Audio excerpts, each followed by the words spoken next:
Medium Enterprises Development Agency of Nigeria, SMEDAN, with the support of development partners, international development partners like the European Union, the German Development Organization, the GIZ, and a whole lot other local partners like, of course, UBA. They were here yesterday. The Deputy Managing Director, like Mr. Young told you, MasterCard is also a great supporter of this conference. MoneyPoint, Wema Bank, Nexim Bank, of course, you heard Mr. Young introduce the Managing Director earlier on, Mr. Abba Bello, who has been doing an amazing work since he got into that position. A scion of an illustrious family who has himself also carved a niche for himself in professional management and the financial sector. Mr. Abba Bello, we thank you so very much, and you are very welcome. Also here, distinguished ladies and gentlemen, is the Executive Director, Chief Executive Officer of the Nigerian Export Promotion Council, Ms. Noye Ayeni. You're very welcome, ma'am. We greet you, we thank you, and we welcome you for being here. Once again, distinguished ladies and gentlemen, every single one of you is appreciated. Every single one of you is honored. We cannot, of course, mention the name of everybody in this hall, but please note that the fact that we are mentioning some people does not mean that they are more appreciated than you are. Every one of you is appreciated, every one of you is respected, every one of you is very welcome, and we greet you.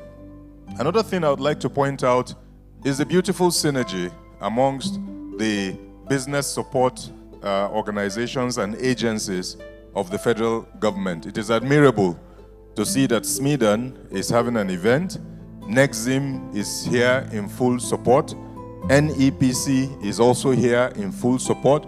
We had Standards Organization of Nigeria, we've had the Corporate Affairs Commission, we've had several other such agencies of government who have come together to make life easier for the SME sector in Nigeria. I would like to commend them for that spirit of cooperation among them, because of course, it is cooperation and collaboration that will make us to make progress, and not competition, most times needless competition, unnecessary competition, and scheming to scheme each other out, because together we all achieve more than if we decide to go in silos. So even as we hold the National MSME Conference, the message from our leaders that we should take back is that even as businesses, you will benefit from collaboration and cooperation than you will benefit from competition. Find the people in your industry are competitors with you, but you'll be very surprised what you can achieve if you collaborate with each other. So you mustn't be Okeke and Sons, you mustn't be Tunde and Company, you mustn't be Abdallah and family. You can also be Okeke and Ayeni. You can be Abdullahi and Ismaila or something. And if you find that you cannot go it alone, nothing stops you from talking to your brother who is doing the same thing, so that you guys can collaborate and be able to scale your business. Nigeria has so many individual enterprises, but they do not have great companies on the stock exchange and transgenerationally sustainable companies, because most times the expertise and the knowledge of how to run that business fades away with the people that founded the business. So our dear MSMEs, as you gather for this conference, as you are here today, begin to think of the sustainability of your enterprise.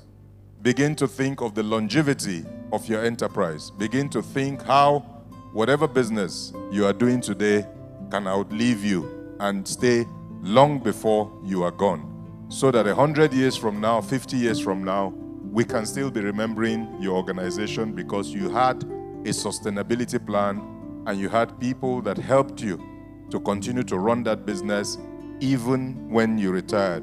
I was thanking our sponsors earlier on. I had mentioned Nexim Bank. Permit me to also thank Premium Trust Bank for their support. The United Nations Development Program, of course, has been a preeminent supporter of development activities here in Nigeria, The Bank of Industry has also been very supportive. Yesterday, almost throughout the day, we have Mr. Wahid Olagunju, the former managing director of that organization, here with us. Providus Bank has been amazing. Their people were here with us yesterday. The 715 Foundation, we celebrate you and we thank you. Microvis Microfinance Bank, thank you for all you do. Yesterday, towards the end, we had a session from the Federal Inland Revenue Service. It was more like a clinic. A representative of the FIRS was standing here on this podium and he was taking questions from MSMEs on the challenges that they had. And it was a question and answer session. I've seen evidence that the Comptroller General of the Nigerian Custom Services is going to be here with us shortly. For those of you who do importation, exportation, you might want to keep your questions that you want to ask. Of course, once again, Ms. Noye Ayeni is also here, Executive Director, CEO of the Nigerian Export Promotion Council. We've all been talking about export, export, export. You need to know how you will do the export. You need to know what the rules are, what the regulations are, what are the acceptable standards, what are the grades, what are the things you need to do to preserve and package your product, to make it fit for international consumption, to make it fit for export. What are the things that you can add to your products that will be banned when you take them abroad? What are the acceptable standards of preservation? What are the chemicals that you can and cannot use? These are things that are very important to you even as you grow your MSME. If you're in the agricultural sector, you're in the production sector, any sector you are in, there are rules and regulations guiding local consumption, guiding international export, and you need to know all of these things. Excuse me. So the Executive Director, CEO of the Nigerian Export Promotion Council is here, businesses, and of course how you can access those opportunities and those support platforms. I learned a lot from that panel. So if you came all the way from different places for this National MSME Conference, then it is only proper that you immerse yourself into everything that is happening. Every session, take it, learn from it, take copious notes, and note everything that is being said. Let it be that when you go back, you went back with something. Like Mr. Ebere Young told you earlier on, today we'll be continuing with different other panels, creating an enabling environment for a vibrant MSME sector, and a few organizations are going to talk to us. We'll hear from the Corporate Affairs Commission about how to register your businesses, the difference between company limited by, and business name registration, and all the other categories. Of course, empowering agriculture through innovation and green finance. Users of being in a cult. We're not in any cult. It is national service. He's a registrar of trademarks at the Federal Ministry of Industry, Trade and Investment. And if you have your brochure with you, you will see that he's supposed to be on one of the panels that we have for you. So again, the SMEDAN has gone to great lengths to bring in all of these people so that they can answer your various questions. Remember, once again, it is the National MSME Conference, and that means that you have the opportunity to ask any question you want to ask and have your doubts clarified. We are going to take an address from GIZ at some point, who will tell us 50 years of Germany's contribution to MSME growth in Nigeria. They will tell us everything that they have been doing to support the growth of MSME in Nigeria. GIZ, of course, is the German development organization, and they've been doing a lot in Nigeria. As a matter of fact, yesterday, they were presented with an award as the most supportive international development organization for MSMEs in Nigeria. And we have yet another panel on taking Nigeria global, export strategies for MSMEs ready to scale.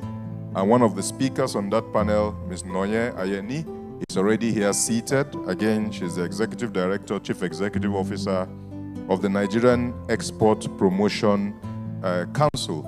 On that panel, you will also be having the Comptroller General of the Nigerian Customs Service, Mr. Bashir Adeniyi Adewale, MFR. He's a public communicator and he's a CG of Customs. If you look, you'll see that his advanced team are already here. That tells you that the CG will also be on that panel.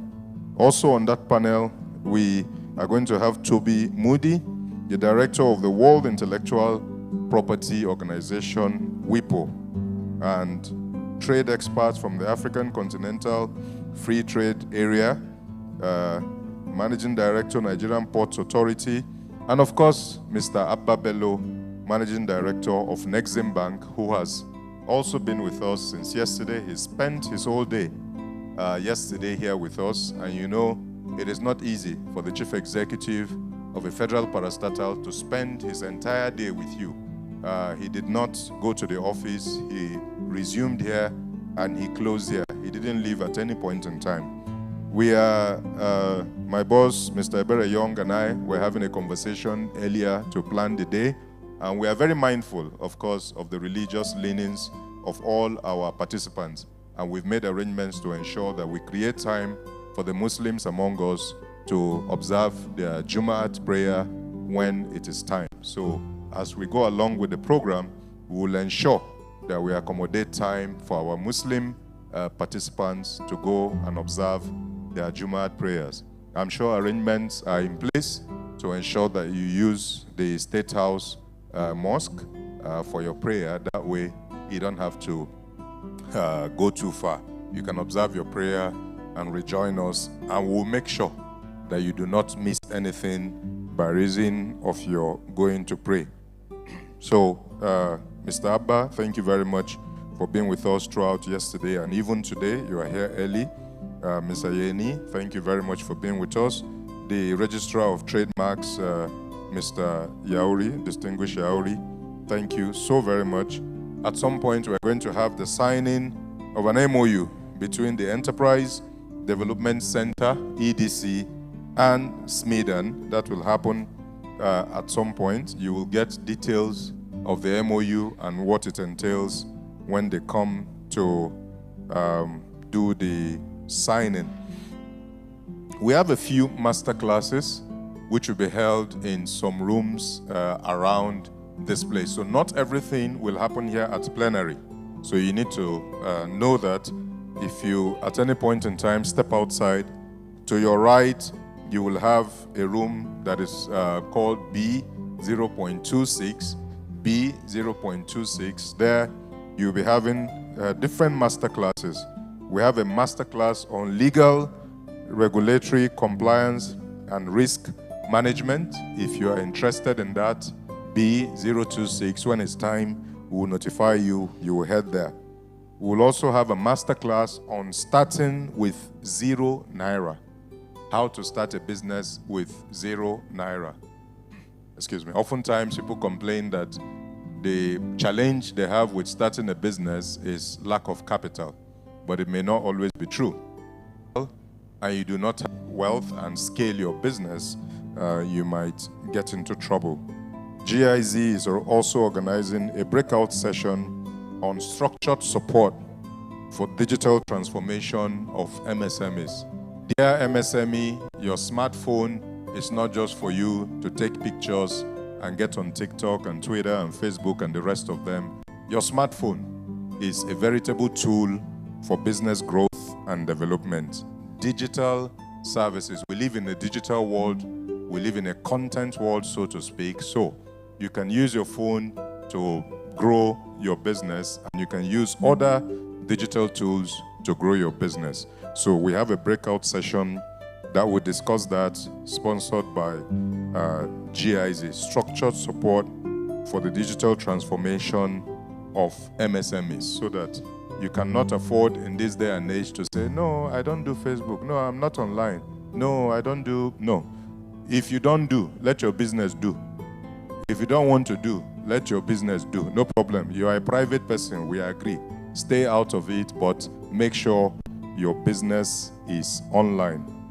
We have yet another breakout session by GIZ on certification and registration, a chance or challenge for MSME growth.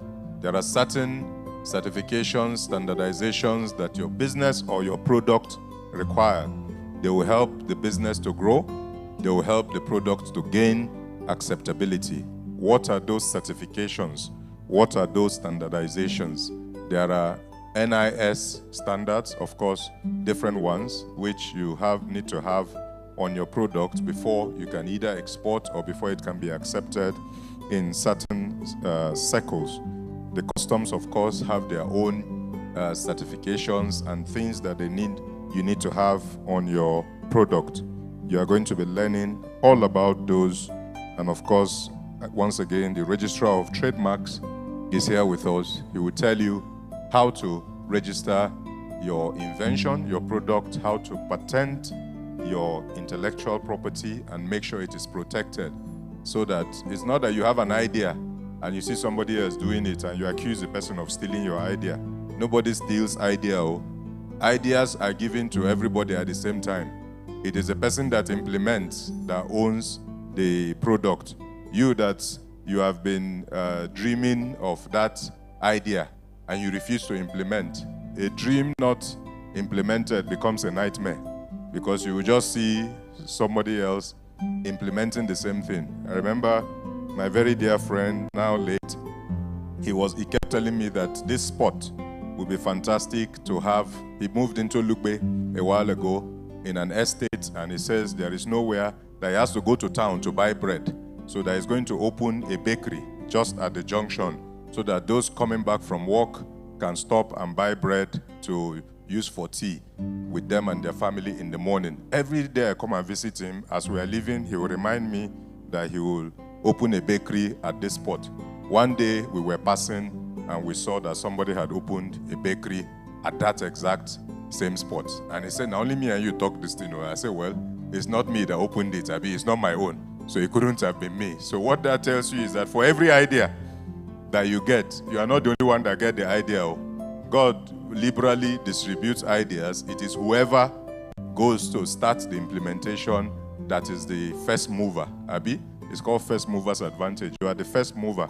Every other person that tries to do it is copying you. So go and protect your idea. Go and register your trademark. If you think you have patented something, you think you have invented something, the Registrar of Trademarks is here, Alhaji Yauri, distinguished. He will talk to us and we will learn about that. We have yet another panel, From Passion to Profit, Navigating the Business of Creativity Across Multiple Sectors.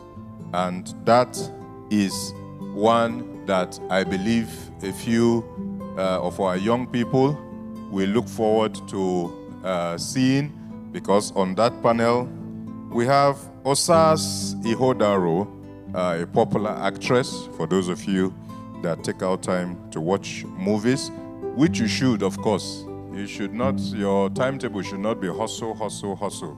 Please, for your own strength and longevity, make sure you take out time to get some entertainment. Go see a movie or watch it in the comfort of your bedroom or something. Please, that we said you should be an entrepreneur does not mean that it should be a morning to night affair every day. No.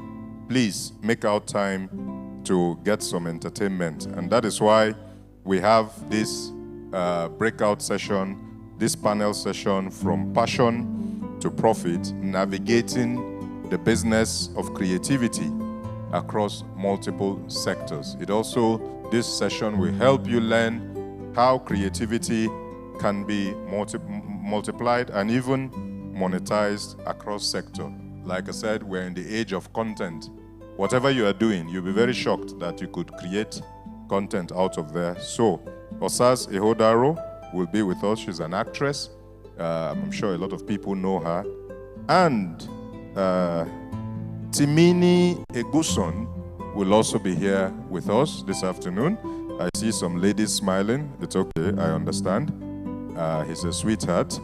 Timini Eguson will also be here with us. He's an actor, and he will be here to talk to us. Wande Thomas is a movie director. Ryan Alabi is also a director of photography in the cinematic industry. And to moderate that session, we'll be having Japhet Omojua.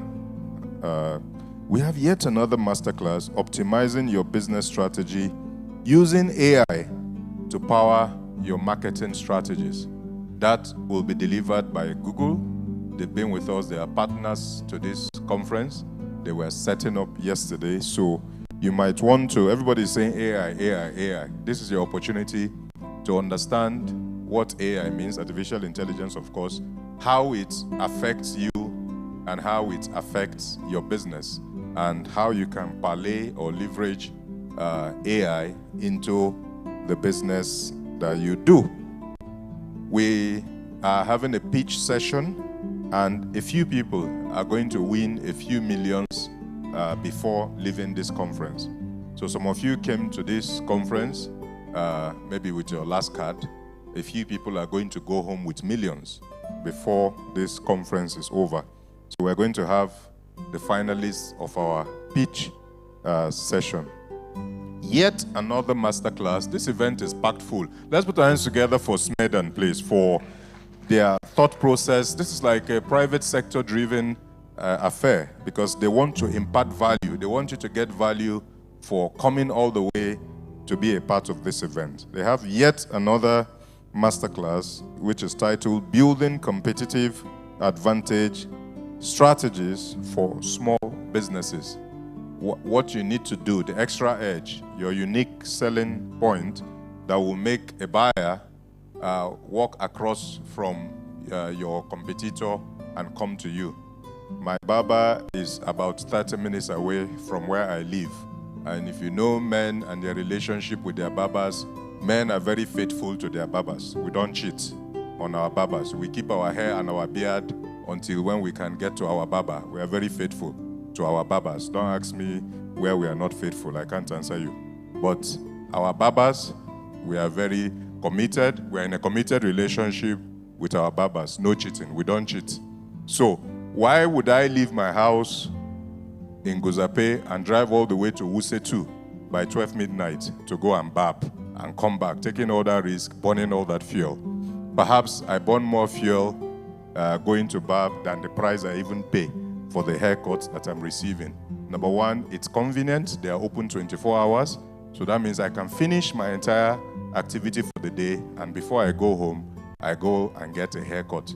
Number two, there is a barber that is nice to me when I come in. I have my own personal barber, and he smiles and he massages my head and I fall asleep. That massage may just be the extra selling point that makes me go back there, because that 30 minutes is on my head. I don't know what is happening. It is when he finishes that he taps me to say he is done. Okay, come and pay and be going. It's very helpful, that 30 minutes of head massage. So you are also a barber. You don't, 7 o'clock you have closed. It's not convenient. People are still at work. You know they do head massage. So you have to learn the competitive edge. What will make people leave your competitor and come to you? These are critical business skills that you need to have. Then yet another presentation by GIZ, Digital Skills for Entrepreneurs, curriculum presentation. We talked about digital skills earlier on. So we'll keep talking about that. And of course, distinguished ladies and gentlemen, tomorrow the conference will come to an end. Tomorrow is still another packed day, but we'll talk about it tomorrow. So please, once again, welcome. Sit back, relax, enjoy the day. I assure you that in a very short while, Uncle Lebere will come and kickstart this event. Welcome once again. Please put your hands together for yourselves. Thank you very much.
Distinguished ladies and gentlemen, announcing the arrival of the Comptroller General of the Nigerian Customs Services, Mr. Bashir Adeni Adewale MFR. Can we put our hands together for him, please? You're very welcome, CG, sir. We thank you so very much for coming in person to attend this event. It shows the seriousness you attach to what we are doing here today, and we appreciate your coming.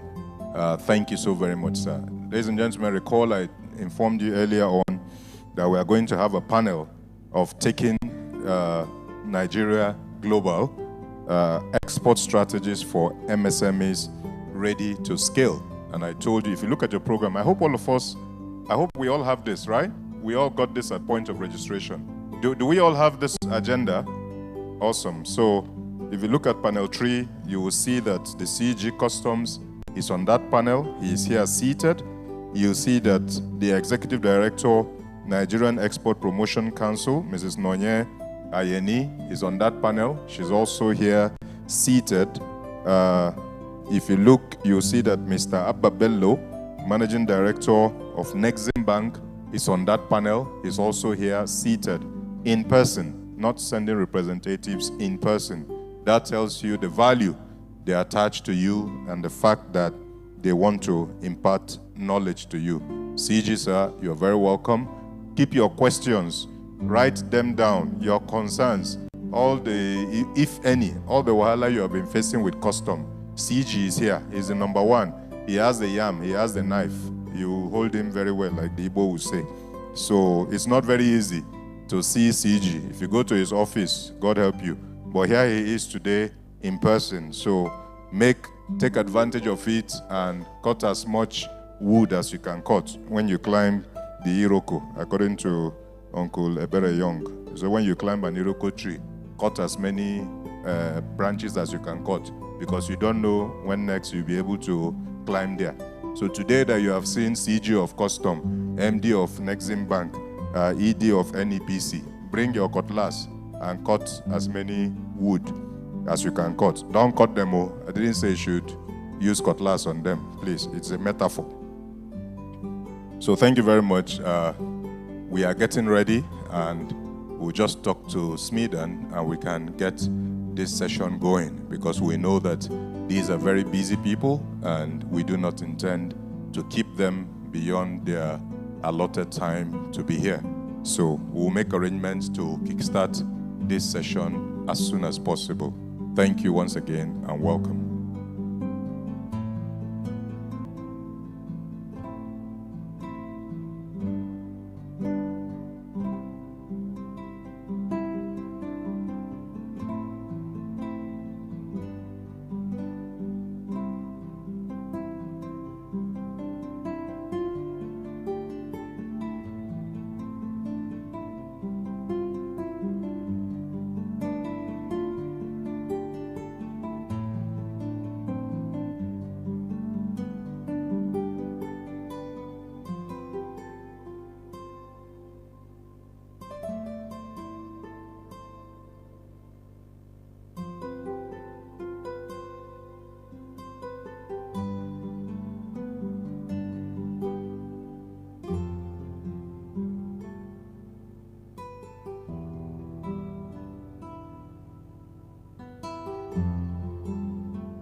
Distinguished ladies and gentlemen, once again, would like to assure you that in a very short while, in a matter of few minutes, we will be starting today's session. We have given you a recap of all that transpired yesterday. If Miss Nelly Agbogu is around, Niger branch chick, there she is, I see her. So great. Nelly, you're welcome. You are moderating our first panel, so welcome. Please take your seat. Uncle Lebere will call you shortly. We are sure that you know what to do. The panel, of course, is on taking Nigeria global export strategies for MSMEs ready to scale. And as a matter of fact, there is no better person to moderate this panel than Nelly. Nelly is the brain behind Niger Brand Chicks, and as recently as 2 weeks ago or a month ago, Nelly held a closed-out event all the way in London, where she created opportunity for Nigerian brands and Nigerian entrepreneurs to come and showcase their products in London, and it was sold out. There was pandemonium. There was people were begging to be able to exhibit their products at her event in London. People took their products from Nigeria and flew them to London to be able to exhibit at that Nigerian exhibition in London, which was organized by Nelly. Please, let's put our hands together for Nelly Agbogu for being a wonderful ambassador of our good country, Nigeria, and creating that opportunity for Nigerian brands to be able to showcase their products in the UK. I'm told, I've been hearing good news from that event. A lot of brands signed deals with their counterparts in the UK for export, for acquisition of their products here in Nigeria. Thank you very much, Nelly. And of course,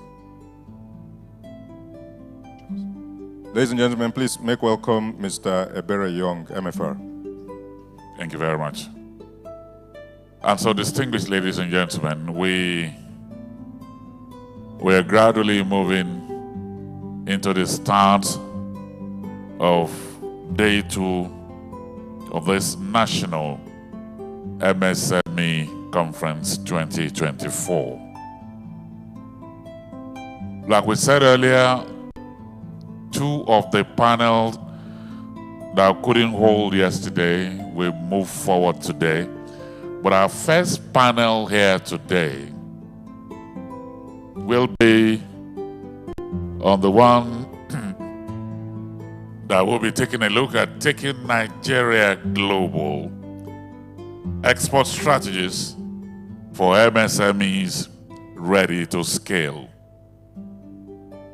It's important, and like the mantra of this conference says, you can start small and become big. So without much ado, my colleague Sam has gone to confirm if the other members of the panel are here so that we can kick off and better manage our time.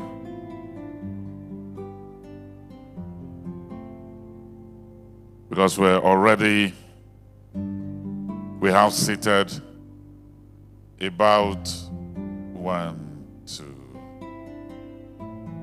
4 of members of that panel. So in a minute or 2, once Sam gets back here, we'll kick off.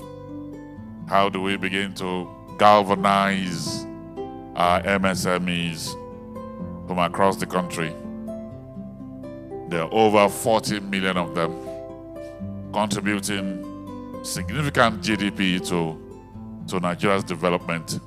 How do we make them not just local champions, but those that can compete effectively on the global scale?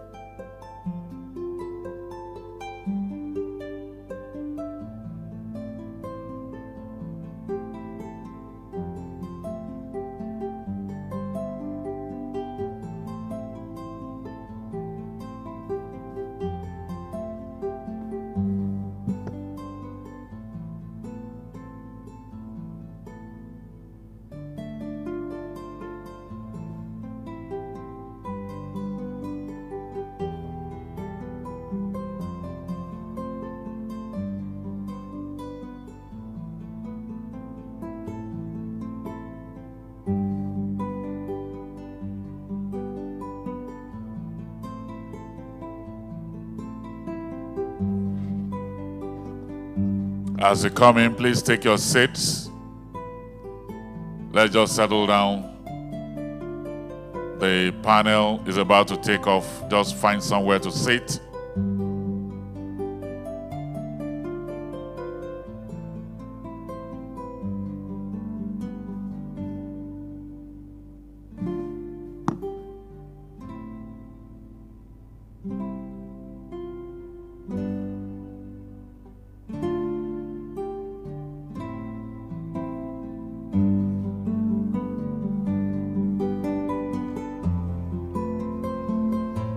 I understand there are several buses coming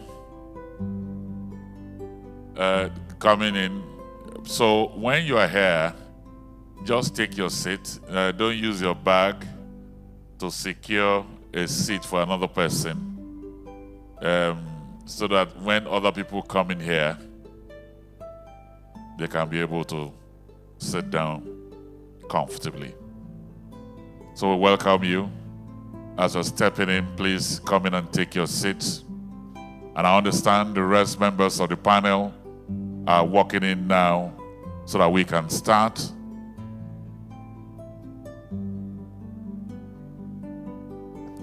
And Sam, as you are talking with Nelly, let her know that her panel is 1 hour, including Q&A.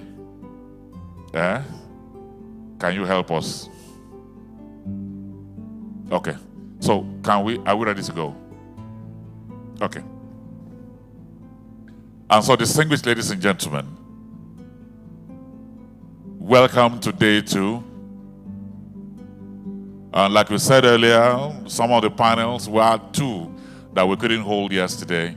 We hold today, but we are starting with the first panel on day 2 because of the very busy nature of the people who are on the panel.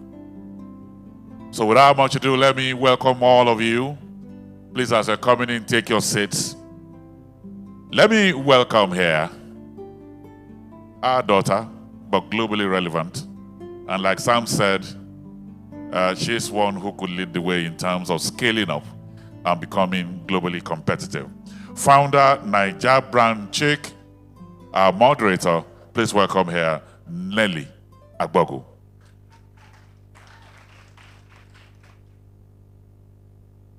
Nelly, the shout means you can go into politics. You're welcome. Sam, help her.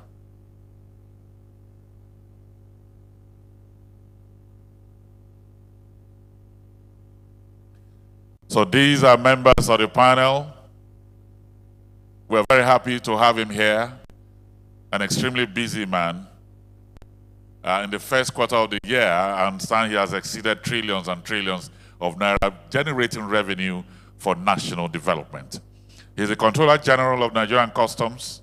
I'd like to welcome here Mr. Bashir Adeni Adewale. Your paper just dropped?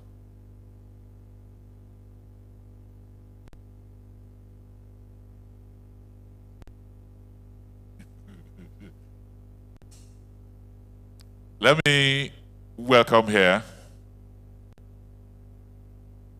the man, through his enablement, is helping Nigerian businesses grow. It doesn't matter where you are located in Nigeria. If you get to his office and your business makes sense, he will give you money. But he has not given to me because all I have is a microphone. I'd like to welcome here the Managing Director of Nexim Bank, Mr. Abba Bello.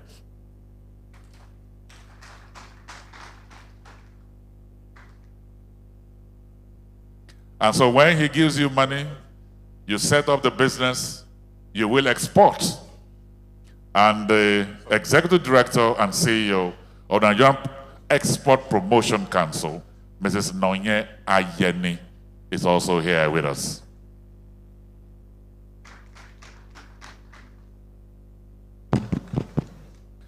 I don't know if the director of the World Intellectual Property Organization, Toby Moody, is in the room.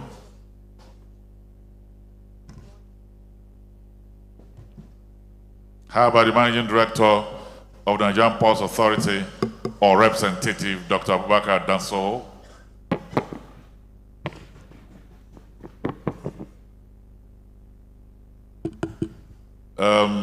Mr. Olusegun Olutayo, Senior Trade Expert, AFC FTA, is in the room too.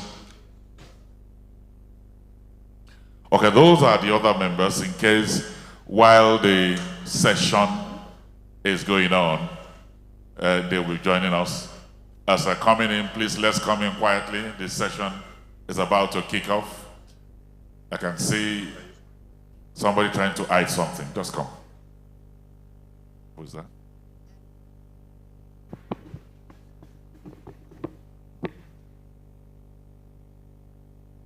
As you come in, please take your seats.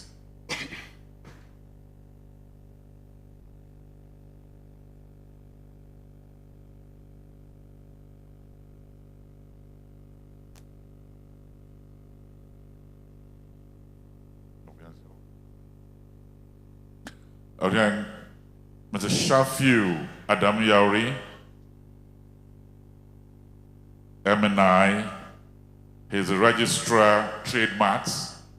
Please join us on the panel.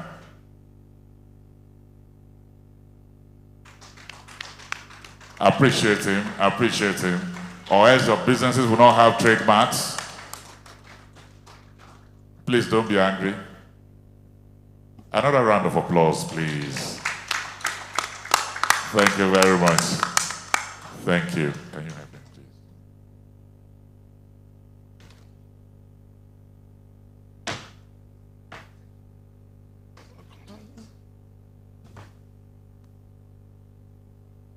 So we have the panel now.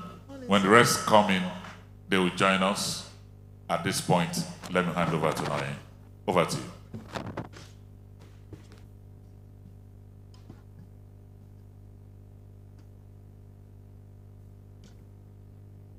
Good morning, everyone.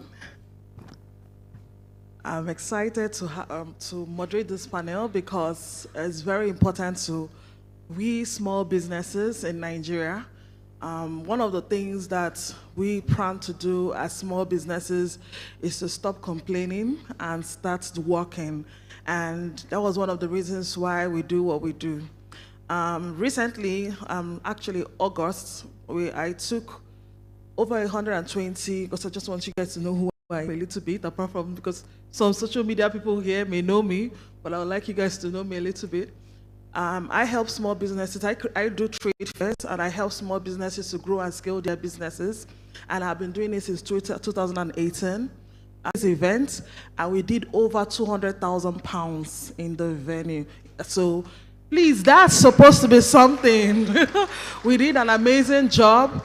Are we going to do it later more? Yes, we are going to do so. I would like to start. I'm going to start with all the issues that we had to be able to make that possible. And from that, I'm going to be asking questions out to my ogas and my madams. Please allow me to feel free to call you that. Sir, I would like to start with you since you're just the closest to me. One of the biggest problems we had when we wanted to start was that we were looking for funding, because when we business owners want to scale, one of our biggest problems is that we need help. Am I speaking you guys' mind? Please, are we together? Thank you very much. And I know that I actually spoke to Nexim Bank, and they did not answer me. And I'm saying it here because we actually asked for help, but we were not giving that help.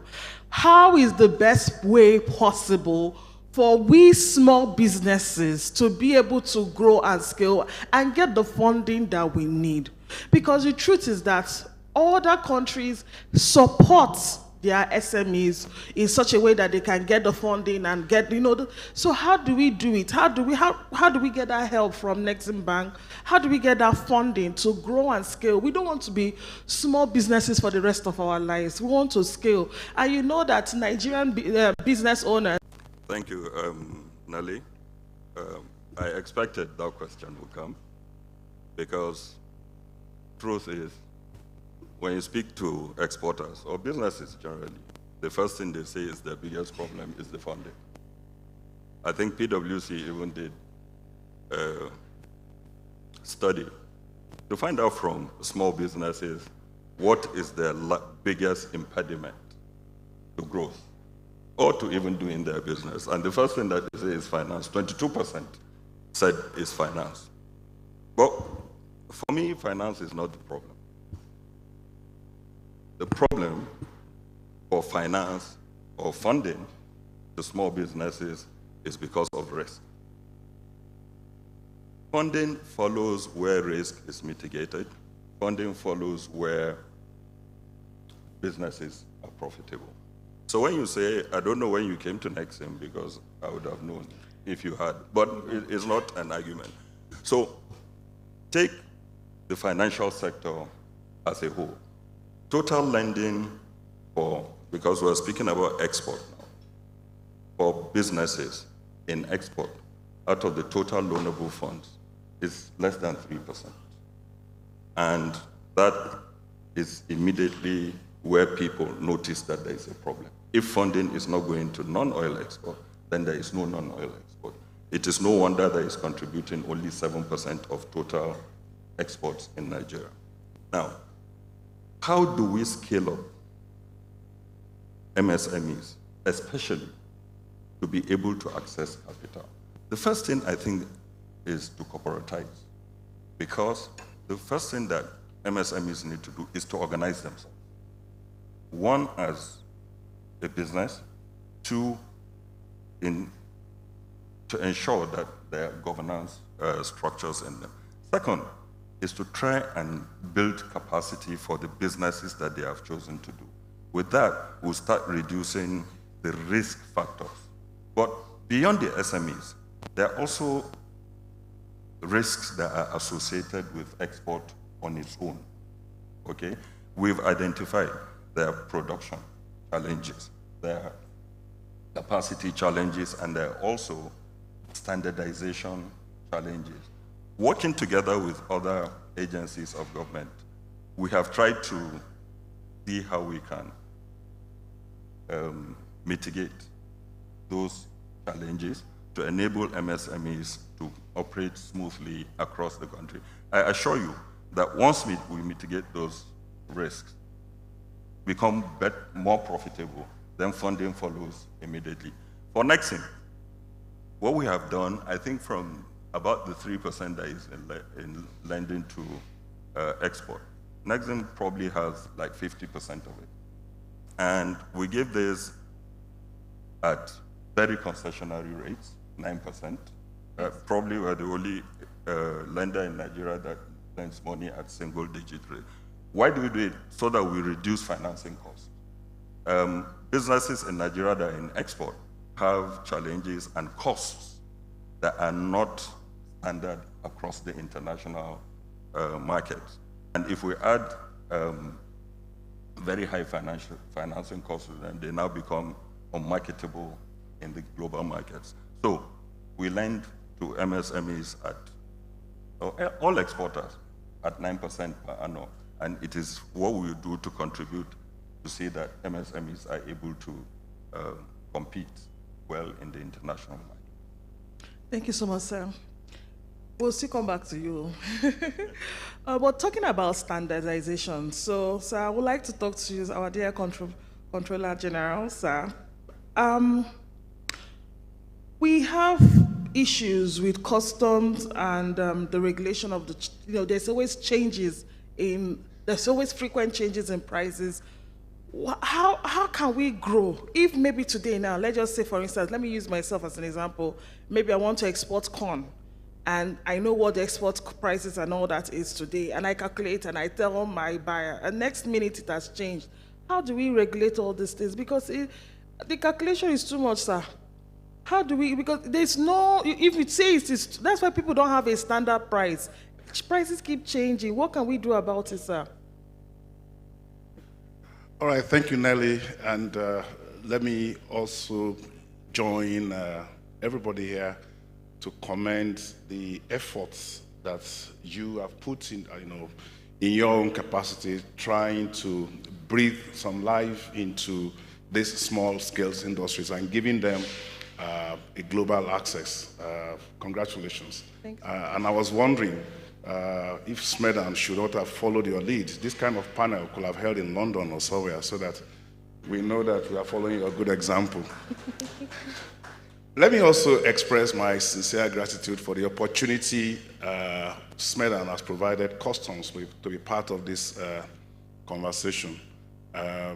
In customs, it was almost a taboo for us to speak about, small-scale industries because, we're dealing with the Dangotes, the ABUJAs, the Mobil of this world, But we are now learning better. We are seeing other climes where this sector contributes about 50% to tax in places like China, 60% to GDP, and 70% to technological innovation. So this is not a sector we can continue to ignore, and all agencies of government must do whatever is necessary to help this sector. This possibly explains part of the optics we are seeing now. Ordinarily, this kind of event will have had in places like Rovgi Hotel or Chelsea Hotel, but now we are, in the corridors of power, so that when we raise our voices here, it will be easy for them to hear us and hearken to our voice. This is a good development. You spoke to the issue of standards, especially in valuation. It's a very tough issue because it is not just about valuation.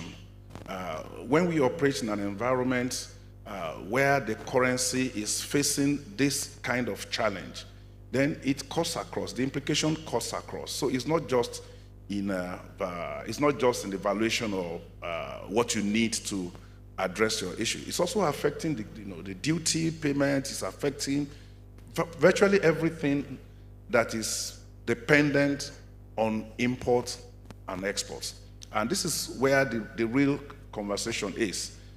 We hope that with the boost that we are trying to provide to the export sector, we'll be able to manufacture enough that would bring in Forex so that our currency would, get away from the current pressure that is being exerted on it by the almighty dollars and, all the other currencies of this world.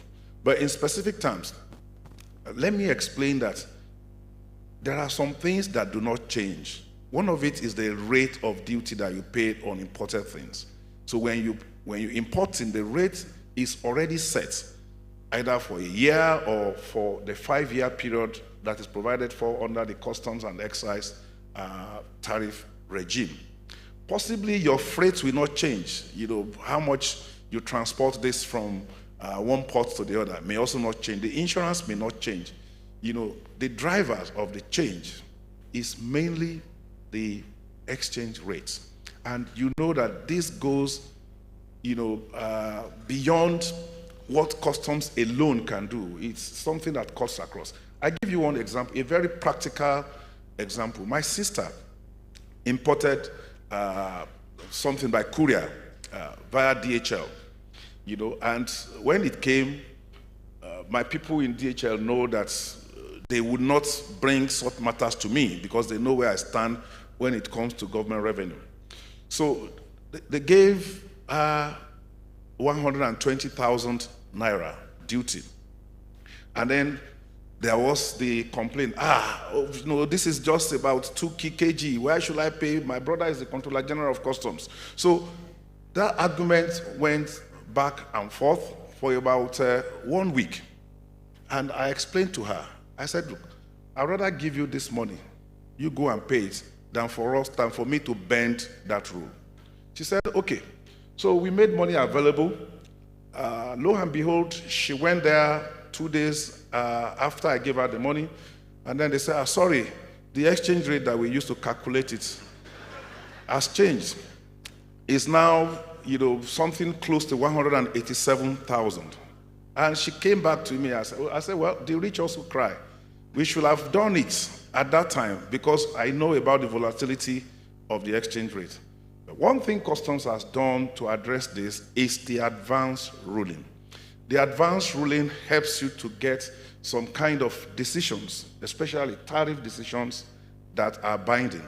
So if you are importing something and you are expecting it in 6 months, 6 months from now, 6 months ahead, you can apply for a tariff decision on that kind of importation, and then Customs will give you that this is the tariff that will be applicable on this kind of importation, and this tariff will be binding not only on you, the importer, but also on the customs. So we cannot vary the decision that we have given to you when you use that kind of tool. So it's one of those things that we have also introduced to help put some level of sanity and predictability in the conduct of international trade. Once again, this is a step in the right direction. The more we have this kind of conversations between ourselves, the more we'll be able to get over simple problems that can constitute bigger issues later in the future. Thank you. Thank you so much, sir. From what I'm understanding, we SMEs, we need to plan better so that we can be able to get things done properly. Ma, I came to when I wanted to host a fair in London, I came to you. It's as if I came to almost everybody. But one thing I said to myself is that I think that I needed to prove myself first with the SMEs for us to come back again, because I know that 2025 people will follow us and go everywhere. So, well, let me start with this, Ma. How can you help us to scale globally, especially with the trade fairs? Really, because we just want to be able to showcase our products. When we went to London, I had some people who came from Aba with their made in Aba clothes, and they sold like crazy. People loved the material, they loved the products, they were excited. I had a lady who came from Kaduna, and they were selling palm slippers. It was so amazing. But the biggest problem we had was that we took in a lot of cost on our own because we wanted to prove ourselves. How can you help us out to scale better, especially, and reduce our cost? We want to do this. We don't want to grumble. We want to work. They say we are not always trying to work, but we SMEs were serious about growth. What can you do for us, especially in 2025? Let's keep it very close. Thank you, Ma. Okay. Thank you, Nali. Thank you, and good morning, my fellow panelists. Let me first of all start by thanking Smithan for organizing this, because it gives us opportunity to share our thoughts and also give you insight to what we do in Nigerian Export Promotion Council. Like we all know, Nigerian Export Promotion Council is the government agency established to promote and diversify non-oil export in the country, which includes agricultural products, different products, fashion, solid minerals, and services. So over these years, we in Nigerian Export Promotion Council have been trying to build capacity of the SMEs through different capacity programs, good agricultural practices, how to do proper packaging and labeling. We've also done some kind of mentorship. I'll speak to that later. And then we also have certified some of these exporters over the years. And we all know, everyone knows that MSMEs are very pivotal to sustainable economic development in the country, because they contribute about 46% of Nigerian GDP. And they represent 96% of businesses in Nigeria. I think you should clap. Okay, that's a powerful force. So the contribution, 96% of businesses in Nigeria are SMEs. However, when it comes to export, we realize that their contribution is just barely about 7% because of the skill, the skills, and the expertise required to do this, and also the presupposed risk. But the first thing when we're talking about scaling, the first thing I will say is our mindset. Because they will tell you the battle begins in the mind. So first of all is to change our mindset. And I'm here to tell the MSMEs to please, let's change our mindset. Some people think very small. They dream small. If you dream small, you achieve small things. We've seen situations where we've carried people abroad to fairs, and they come with just Ghana must go. That's not the way to scale. So the first thing I'll say, let's have a global mindset.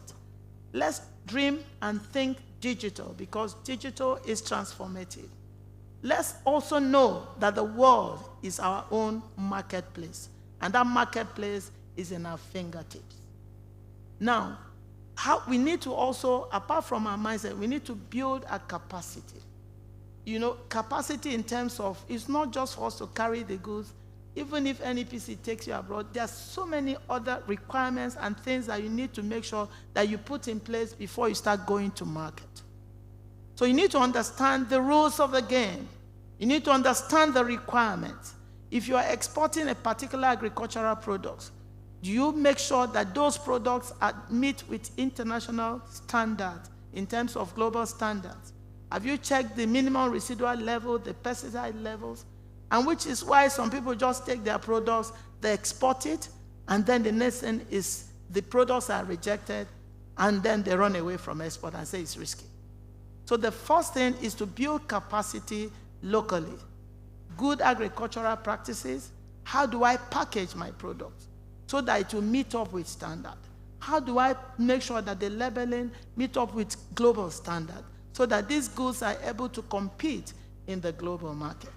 Then the other thing is to look at what are the requirements. We need to also build capacity in terms of knowledge. If I'm exporting to Europe, for instance, what do they require? What are the requirements I need to meet? In terms of what's the level, what are the phytosanitary and sanitary conditions? These are the major challenges that exporters face, especially the MSMEs, and which is what we are addressing. I'll speak to that later. The other thing that we need to do is to think value addition. It will surprise you that some products that we export, whatever you think you're making, if you add value, you earn 10 times that, sometimes even 20 times, sometimes 5 times over and above. So let's think value addition. If you're exporting sesame, for instance, how do I add value? Do I just pick it from the farmers and put it in the container without even checking whether it meets the requirements, and I export? So that is very key. The other thing I'll talk about is how do you build for you to scale. I mean, we can't run away from it. You need to also build your financial muscle. And building your financial muscle, how do you get funding, cheap source of funding that can help you scale? The MD Nexon spoke about that. Some people say, oh, banks are not lending. I'm not speaking for banks. But I can also tell you, someone say, oh, banks are not lending, banks are not lending. Have you de-risked your business? You have to de-risk your business.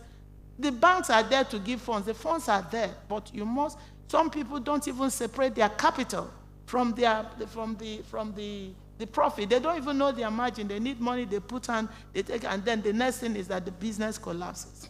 So you need to also de-risk your business, work with institutions that can help you, groom you so that you can also be able to access the funds.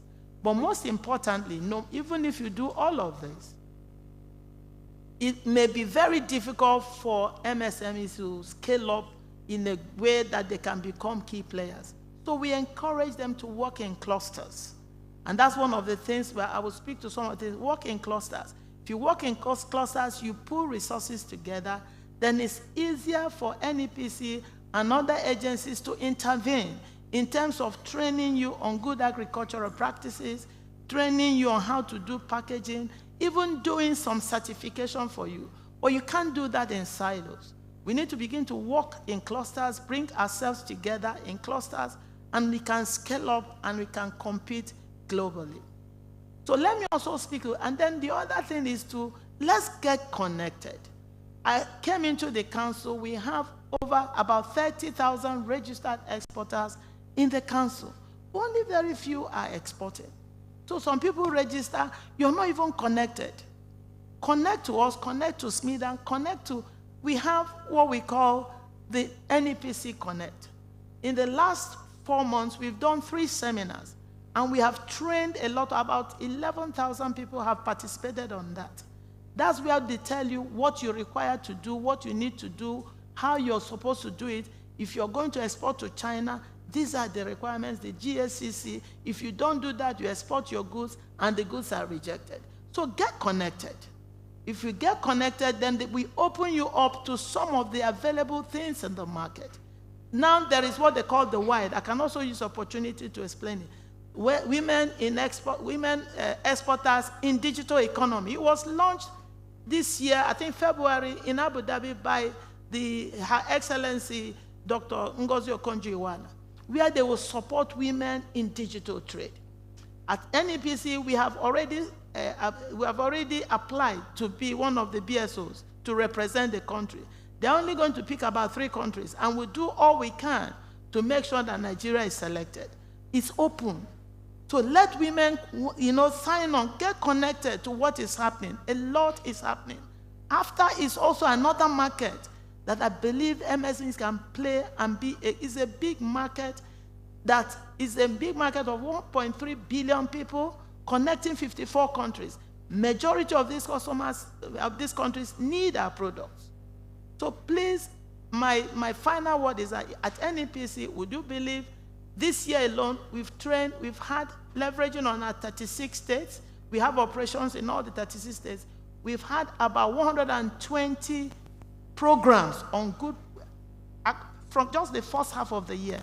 And we've attended to about 15,000 people. And then this is different from the NEPC Connect. So let's get information. Let's get the data. Let's acquire our skills so that we can scale up. Then we have what we call the mentorship program. Last year, 15 people benefited. This year, the program is already running. We have about 30 people. We are connecting them to large exporters to teach them the rudiments of export. When you apply, some people don't come. So we are opening up. We are doing about 400 certification free of charge this year. I'm using this opportunity to open it up. Come, we certify you, because you can't export some products if you're not certified. So, and then finally speaking to, because you have to start from farm gate to market. It's not just about market. Many people say, oh, I have this to sell, I have this, can you create market for us? The market is there. But what is important is consistency. And are you meeting the quality and standard? If you don't meet, the market is there. We go for trade fairs and we see people looking for Nigerian products. But the quality is not there, they won't take it. And then again, consistency. Are you able to deliver those same products to them on a regular and consistent basis? Not that you just give one container, you run away. Most of them won't want. So for you to be able to scale, we must scale up production. And that is why this year, in fact, next week, we are going to the north to distribute seedlings to about 500 farmers. We've done in the southwest last 3 weeks. We've done in the southeast 3 weeks. So there has to be a lot to be done. So basically, what I will round up by saying is that, please, let's get connected to what Smedan is doing to open you up to what the opportunities that are there.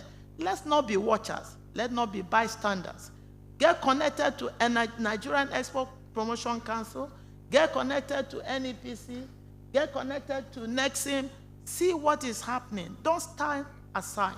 There's a lot we can all work together and achieve, and we can scale up. Thank you very much. Thank you. So, all right. Thank you very much, moderator. One of our panelists, he's actually from the Africa Continental Free Trade Area. He's a senior trade expert. Mr. Olusegun Olutayo is here with us, and he's here with apologies for stepping in late. Mr. Olusegun, please join us, join the panel. And this panel is so loaded and powerful, I think we might increase your 1 hour to 1 hour 30 minutes. Please, very important. All right. I wanted to say something to Madam. So Mr. Shegun, you can sit here. Thank you so much. Thank you. That's part of trade. Okay, ma, I hear you, right? But I think that, this thing you said about connected is something that is one of our biggest problems. Things are happening, but many businesses are not hearing about it. I want to involve myself because I'm not saying that I'm like the queen of SMEs, but I am the queen of SMEs, and everybody knows about it. I want to be that person who passes the message online because maybe things are happening, but we don't know about these things. So I would like, if anything is coming up or any event, education, standardization, all the things you're saying that we're hearing, if there's anything that's coming up, can I have I want to be able to help and share it to over 500,000 followers across all social media that I have, that they can be able to take part of this because they are looking every single time. I know that many people came here because I mentioned that the Smedan is doing something. Many people don't know. Do you understand? Many people don't know about these things. So I would really appeal to you if I can have a way I could connect and be sending out those messages to the SMEs, especially the ones who may not be in Abuja, who are everywhere else, because where we did our trade fair, we have gone to Kano, we have gone to different places. So we want to share this message and let them know that Nigeria is ready to work with you, but you're not hearing. Because imagine you put up application and nobody is applying for it. That's not supposed to happen. So if you could give me the honor, I will be happy to pass on this message. Maybe not to the people who are here, but to people who are online, and the word will continue to go out. And I will be very glad to do that. At no cost, please. Nothing. Consider it done. Thank you so much, We can connect after this. Yes, ma'am. Thank you. Okay, sir. Talking about connecting to the global market, sir. One of the things that we did when we wanted to host a fair in London was to make sure we educate. We even worked on people's branding. We helped them out, everything that she had said. But we did some trademarks for our businesses, right? In doing that, some of the people who did a trademark in Nigeria, on getting to London, they realized that the name has been taken somewhere else, in another country. How do we marry when we trademark in Nigeria? How do we marry it when it is also going to be that we need to compete globally, that our name, we don't need to change our name when we want to go global? What can we do about that? Thank you, sir. Thank you very much. Now we are going down to the rules. It is important to know that intellectual property rights are first and foremost creative rights, which means that they confer on the owner exclusive right. But for you to get that right, you have to protect it. And in order to protect it, you must segment the particular intellectual property asset that you have and which you seek protection. And there are many. If you are in the creative sector and depending on the field of business that you carry out, you will know that this is a sign or symbol that you want to protect, a logo, which goes to trademarks. If you have an innovative idea which leads to functionality, you know that this goes to patent for inventions. And if you are a writer or a film producer or an artist, a photographer, you know you are talking about copyright. Now, these various segmentations all have their own rules. For creative works like in logos and brandings and trademarks, you need to make sure that your work is distinctive, it is originally yours. In fact, in Section 18 of the Trademarks Act, it specifically provides that any person who claims to be the owner of a trademark used or proposed to be used by him should apply in the prescribed manner to the registrar for registration. Now, you must claim ownership. You don't just go to the market and see somebody's brand and decide to adopt and start using. No, you must create it, and that is why it is intellectual. It is yours. It's coming from your creative work, from your intellect, and it is protected by the office. And there are various steps for registration, which is the first step. In terms of trademark, you approach the registry, you conduct search. If it is free, you submit application, it is examined, it is accepted, it is published in the trademarks journal, and if there is no opposition, you are granted certificate of registration. In the case of copyright, the moment you fix the work, automatically it becomes yours. In the case of Nigeria, we have a notification system where you take it to the Copyright Commission and you notify and they issue you with a certificate of registration for that particular work. In the case of patent, it must be original, being that it must be new, it must involve inventive activity, it must be capable of industrial application, and once it satisfies these criteria, it will be protected as a patent. Now, once you have the registration, you know, the registration grants you legal recognition.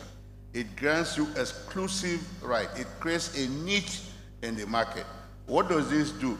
It gives you a kind of ground in a very competitive market because you are now operating as an owner of a particular brand that is recognizable by law and which is free to compete with other goods in the market.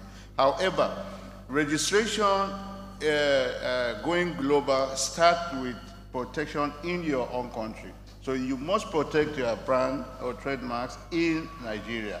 Then you must also try to seek other system of registration that exists.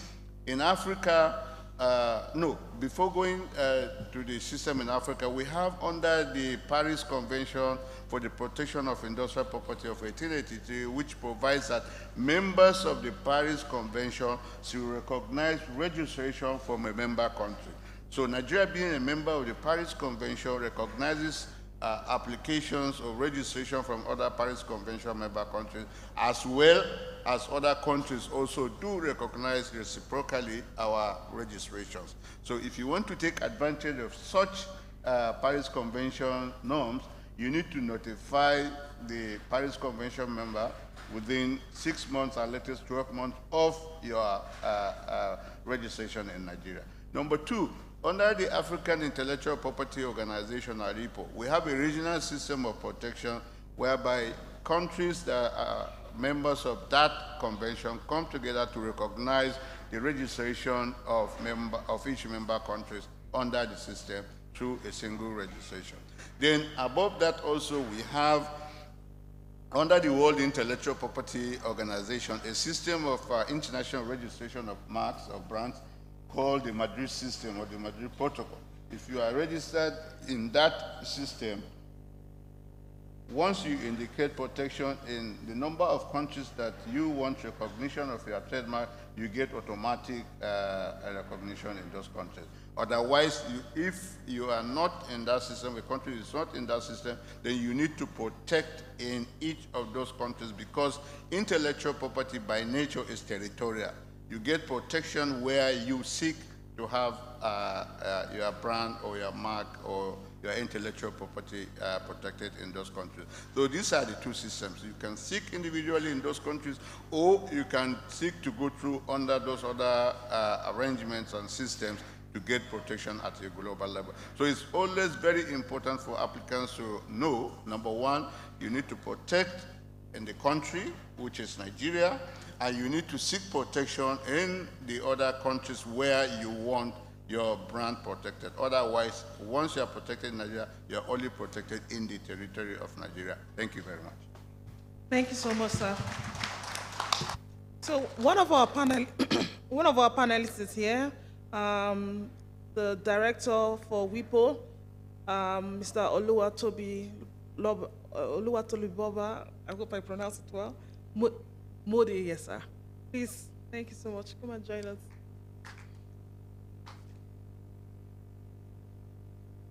My name is Shafiu Adamu Yauri, but I believe I'm standing in for Oluwatobi Modi, who is unfortunately not available here. Thank you. Is he? Where is he? Okay. Okay. So let's just continue. Mr. Shego, I would like to ask you a question. How exactly can small business owners take opportunities that is open for the after? Like, how do we? I've heard about it a lot of times. I know there's something good for us, but we are not so sure how it works and how we can take advantage of it. And I would also mention that we are also going to host a fair in US next year, in June, July. How do we, like in the most simplest term, how do we take advantage of after? Thank you very much. Thank you very much.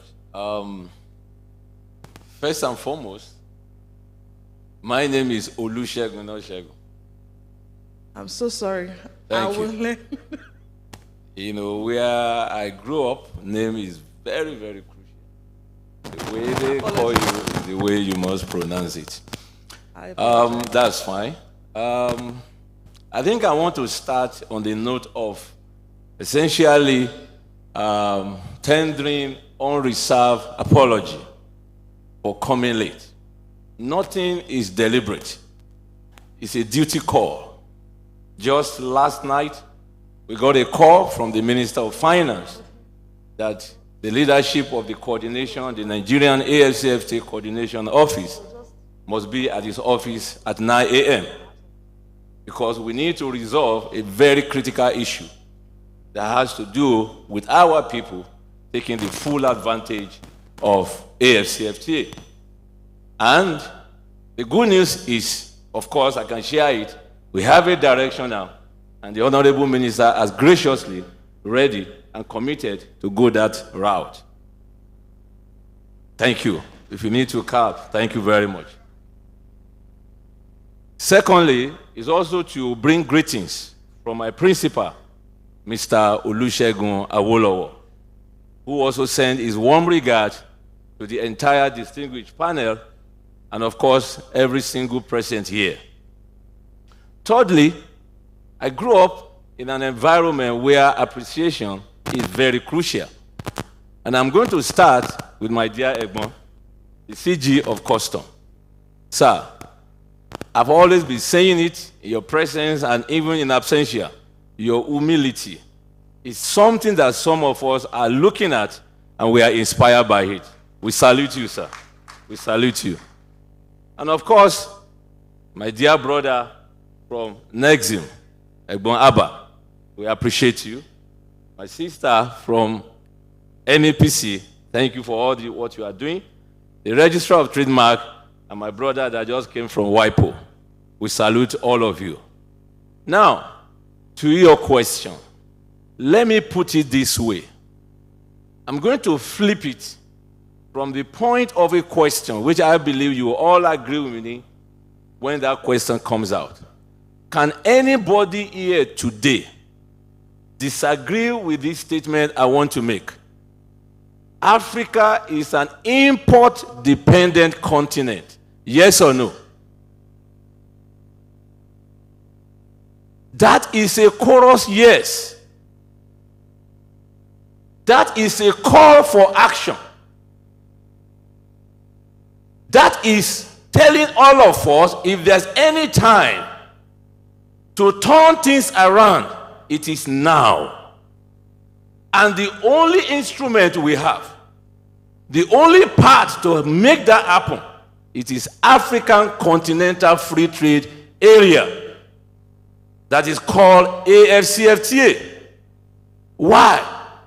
It is so easy when you are trying to say you are trading into the economy of Europeans or the North America. What are you looking for? You are looking for that same currency, export honey, to your pocket and then to the country. In my local language, I grew up with my grandfathers, so they taught me with proverbs. They said what you are looking for in Sokoto is actually in your Sokoto. If you can trade into Kenya, that same thing you are looking for in London, in any of the European countries, you will get it. That is what AFCFTA presents to all of us. And I'm glad to announce to you, AFCFTA, under the wisdom of His Excellency Wamkele Mene, and of course the trade expert across the continent, we said, look, we need to start doing something. With all due respect, I was also part behind the scene of this initiative. We call it Guided Trade Initiative. What does that mean? It is to kickstart trading under the AFCFTA. As I speak with you, 10 Nigerian companies, they are on their way. Some have actually commenced, and some about to commence. And this is why, if you are an SME, this is an advantage for you to take. Within these 10 companies, SMEs within these 10, they are actually 7 in number. Now, women are there, youth are there. They are already going for their shipment. Now, let me give you this, a practical sense of the opportunity within the AFCFTA. Now, there's what we call multilateral trade. Now, multilateral trade means you are trading outside your shore into the other continent. Now, within the context of multilateral trade, the tariff that will be collected from you is called MFN. Now, the percentage you are going to pay in some countries is 20%, 50%. But what is the advantage of AFCFTA? AFCFTA is saying, no, you are not going to pay that exact 20%. You are going to pay reduced tariff. Now, we did a calculation of one of these businesses that are ready to trade under the AFCFTA with the GTI launch. Now, my background in mathematics comes to 4. I said, if you trade normally within the MFM rate, what do you pay? They said, I pay this. Now, you are going to trade under the AFCFTA. We engage the Secretariat. And of course, within the provision of the agreement, we are able to calculate that reduced tariff. It runs into several millions. It was like, wow. So this is what I'm saving under what? The AFCFTA. Advantage number 2. Advantage number 3. When you look at AFCFTA, it has an adopted 8 protocols.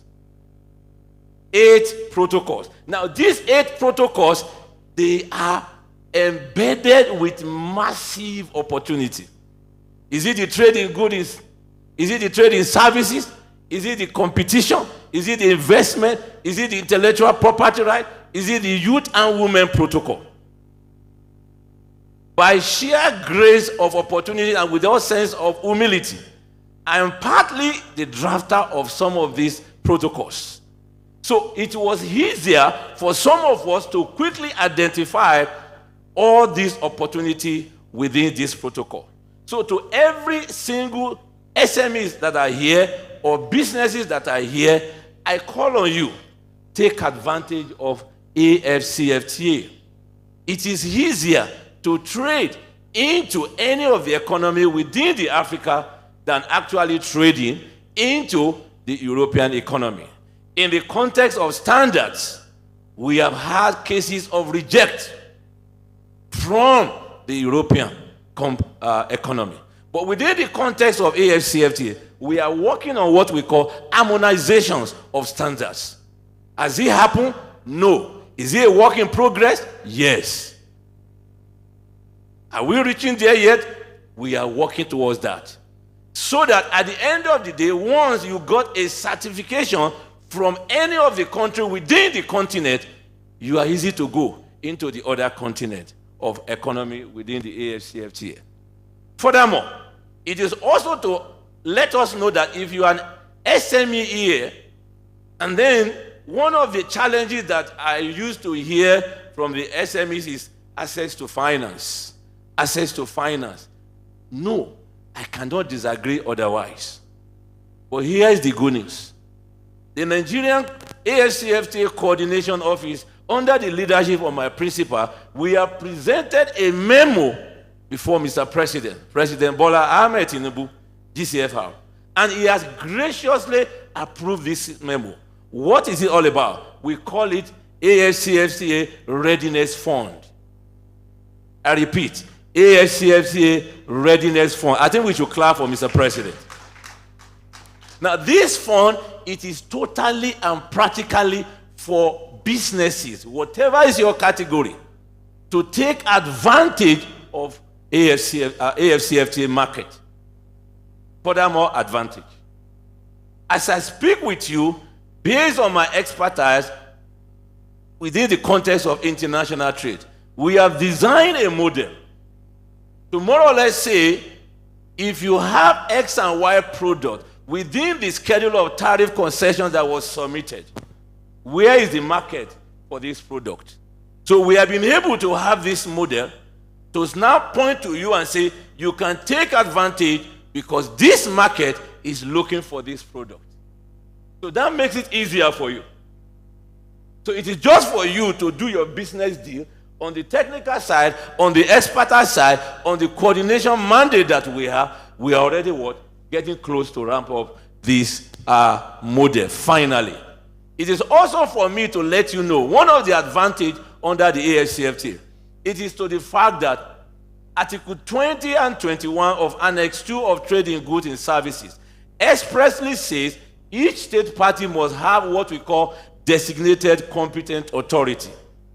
And for Nigeria, Nigerian Customs Service, they are our designated competent authority. I may bold to say again, under the leadership of CGC Adeniyi, we have gotten so massive cooperation. They are ready for AFCFTA. Please let's clap for the Nigerian Customs Service. And in the next few days, we are going to be having a workshop, but for the DCA, to actually begin to what? Galvanize, download, and empanel the entirety of how DCA will work with the Nigerian people for the benefit of all of us. I thank you. Thank you so much, sir. Okay, we really don't have so much time, so we will just have to hurry up and so that we can round on. Mr. Toby, what can we do? How do we understand what we need to do to, understand how to manage intellectual properties abroad? Just like, can you explain to us what we need to do as SMEs to manage intellectual abroad? Please, if you could do that in like 30 seconds to 1 minute, because we're already about to round up. Okay. Well, thank you very much. And once again, I apologize for coming in late this morning. Thanks for the question. Just because in the interest of time, I will try to be very quick. And I want to start again by thanking Dr. Yaori for his insights that has already been shared around intellectual property. Now, to the issue of how to manage intellectual property abroad, I think it's very important, as Dr. Yaori had mentioned at the outset, that you need to ensure that you have protected your intellectual property territorially. So as it is a territorial right, ensure that you have a protection in your domestic country. Now, based on that, you are then able to manage your portfolio of intellectual property. And this is very important because anything outside your country of jurisdiction, other laws begin to apply. So I think one of the strategies that we've seen at work is that a lot of people tend to identify credible partners that they work with outside the country to help them to, as it were, manage their intellectual property. We've also seen a lot of people making use of firms, and you'll see that in Nigeria, a lot of foreign brands are protected in Nigeria through the help of local lawyers who are enforcing and supporting, providing insights to the owners of such intellectual property outside the country. The final thing I would say around managing your intellectual property abroad is that the responsibility at the end of the day of managing intellectual property, like any form of property rights, falls on the owner itself. And in the context of managing that, it's always great, even in your own domestic setting, to have credible advisors. And so working with like Msme and lawyers on the ground is important. And why that is because you can make decisions like licensing. You can decide you want to sell. You might decide that, okay, there's a joint venture opportunity, but seeing it as a business tool that helps to increase your capital that's coming, your revenue that's coming back to you. So I'll pause there just to say that it's important to work with legal advice, and it's important to identify credible partners in the countries that your products are going to. Thank you. Before I would like to ask you guys one question, just like 30 seconds. But before I get there, I want to ask the counterpart. It is actually in the comment section. Someone's actually said, please help me to ask Mr. Bashir. Like, they actually wrote your name, sir. And he said, well, now that in tax, there's a tax break for people who earn 25 million and below. Is there not something you people can do for us that want to export and are just small businesses that also, is there any break, any export break that you can give to us that we don't have to pay so much in charges? That's what they asked me to ask you. Simple. Currently, as we have it, for small businesses, for big businesses, for any size of business, exports is 0 rated. You don't pay any duty for exports because of the ongoing conversation to encourage the development of the export business. However, I am aware there are some other charges that you may face: storage, freight, demurrage. If it takes long time before we are working with other agencies of government, NEPC, NPA, to ensure that we reduce the time it takes to document all these processes and get them onto the ships. Thank you. Thank you so much, Sam. Okay, how can we get money simply from Nexim Bank in a very simple term, just 30 seconds? How, yes, how do we, how, like, is there a website we could just go down and apply? That's what I mean. You can apply directly on our website. Yeah. So what you need to do is apply. What most people think, and that is why we developed products that are very specific. Women think that borrowing is not for them. So we developed a product for women.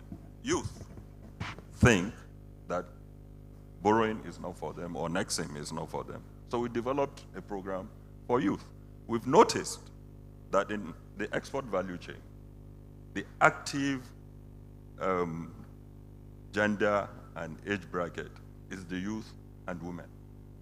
So we emphasized by creating a product that is called YF, and it's Women and Youth Export Program. Then again, to emphasize that SMEs can approach Nexim to be funded. We created a product that is called SMEES, that is SMEs Export Scheme. So I want every SME that believes they can export. And Shagun has emphasized that with Africa opening up, that everybody can export. And if you need funding for that, speak to us and we'll guide you on how to do it. Thank you so much. And the Honorable Minister for Women Affairs and Social Development, Barrister Uju Kennedy Ohaneye, has a question for the panel. Honorable Minister, ma'am. Thank you very much. Thank you, everyone. I greet you all. Few seconds, right? Everything that you people were talking about, they all concern women. Yes. Are you understanding? So we are the most that suffer in all aspects. Now I have a question for Nexim Bank. Please. Oga, number one, you have an idea that women are complaining that, no, sorry, let me start with the custom man. My brother. No. Sir, I want to start with you. Don't run away from me, I beg. My women are suffering when the yams they are eating in London, in the US, they are all Nigerian yams. But because of bottlenecks everywhere, which we notice is not supposed to take time to settle. Because if it takes you people time to settle, tell women affairs. Women will come out and we go and settle it. I'm telling you the truth. But I know it will not take my brother time to settle. Are you understanding me? because they frustrate these women over 10 places, duplicating what they pay. By the time they finish all these things, the yams are spoiled. So that makes them take it quickly to Ghana. And Ghana is taking the credit outside the country, making the dollars that we would have made. I wanted to bring this matter up at the FEC because the Smedan has equally come to me. We've discussed it. But now we have the Oga Pata here. We want a data, because telling us that you are looking at it, you and some other people are working on it. What are those things you are doing? Because we need the action quickly. Thank you so much, sir. Thank you very much. Ladies and gentlemen, an action minister. Women, did she speak your mind? Did the Honorable Minister speak your mind? Aha. CG, sir, we have another question from Mr. Elifoye Johnson Olusegun for the Comptroller General of Customs. His company is Alabaru Global Services. He says, CG, sir, what is the Nigerian Customs Service doing about delay in NXP? I'm sure you know what that is, sir. In NXP for export. Can we have customs officers deployed to banks across Nigeria? Why do you want customs officers in banks? Okay, thank you. So CG understood that. We have a chance for just 2 more questions. Okay, madam, you've been very energetic. 1 woman, 1 man. So chance for 1 more man now. Good afternoon. I think it's afternoon. Good morning, everybody. I start on existing protocol. My name is Kafilat Abimbola Ayeni, and I'm an SME. And I have different questions for almost all the panelists. Sorry, I'll be very fast. I'll start with NEXIM, sir. Sorry, the customs, sir. Why charge in dollar when we want to grow naira? Thank you, sir. For NEXIM, sir, we know you have done a lot for us in terms of access to finance. But small businesses usually don't get full container load of exports. Majority of us have opportunity to have exports Lagos. And I want to know if the package you have for SMEs is allowed to submit just purchase order, and you have all your evidence and you do your documentation to confirm that the order is right, if we can access funds with that. To NEPC, ma'am, NEPC has been something I take as a backbone over the years. But ma'am, my concern is, Madam Nelly asked a specific question. It was, how are you going to help us move our goods out of this country easily in terms of exhibition without us paying so much of money? It's a concern for us because some of us want to see go for Morocco 2024 and we want to see our product there. How do you help us? Thank you very much. Last but not the least, after. I am aware that there's a lab in Ogun State for standardization. Where have we gotten? We want us to tap into this opportunity. We can't get into some African markets without having to harmonize the standards. And we need to, because some of us want to enjoy East Africa. Thank you. Very articulate questions. Let's put our hands together for her, please. And again, CG, that's why you came, sir. And you are very approachable, you are very accessible. We are glad to have you. And we know that you will solve all their problems today. CG, all the questions here are for you. They say, CG, sir, does the Nigerian Customs Service have an online complaint resolution desk where MSME challenges can be resolved? In other words, how do they access dispute resolution or challenge resolution at the customs? The rest was quite a story. Again, CG, sir, why does the Nigerian Customs Service still charge duty on re-export for rejected products that were brought back to Nigeria? For them to re-export it, you still charge another duty after the first duty that you charged. Okay, so Nelly, we'll take answers to these questions and we proceed. Thank you. So, sir, let's start with you. Yes. Well, thank you very much. From the harvest of questions, it's obvious that we really have people that are, willing to be part of this process and understand what it takes for us to grow not just the export markets, but also develop the sector, the small-scale enterprises structure. The last question, I'd like to start with the last question. Charging duty on re-export is not very clear to me, and whoever poses the question, I would make myself available. Myself and my team will be available to you. So please just find an effective ambush strategy to locate us as soon as we listen so that I can get more from your question. We will never charge dollar to grow naira. I don't, that's not in any of our mandates. We might use, because most of our businesses are dollar denominated, we might use it to calculate some charges, but we don't charge it. We don't ask you to pay dollar on anything. And if you have been asked to pay dollar for any service, for any charge in Nigeria, please let us know. That's what was read.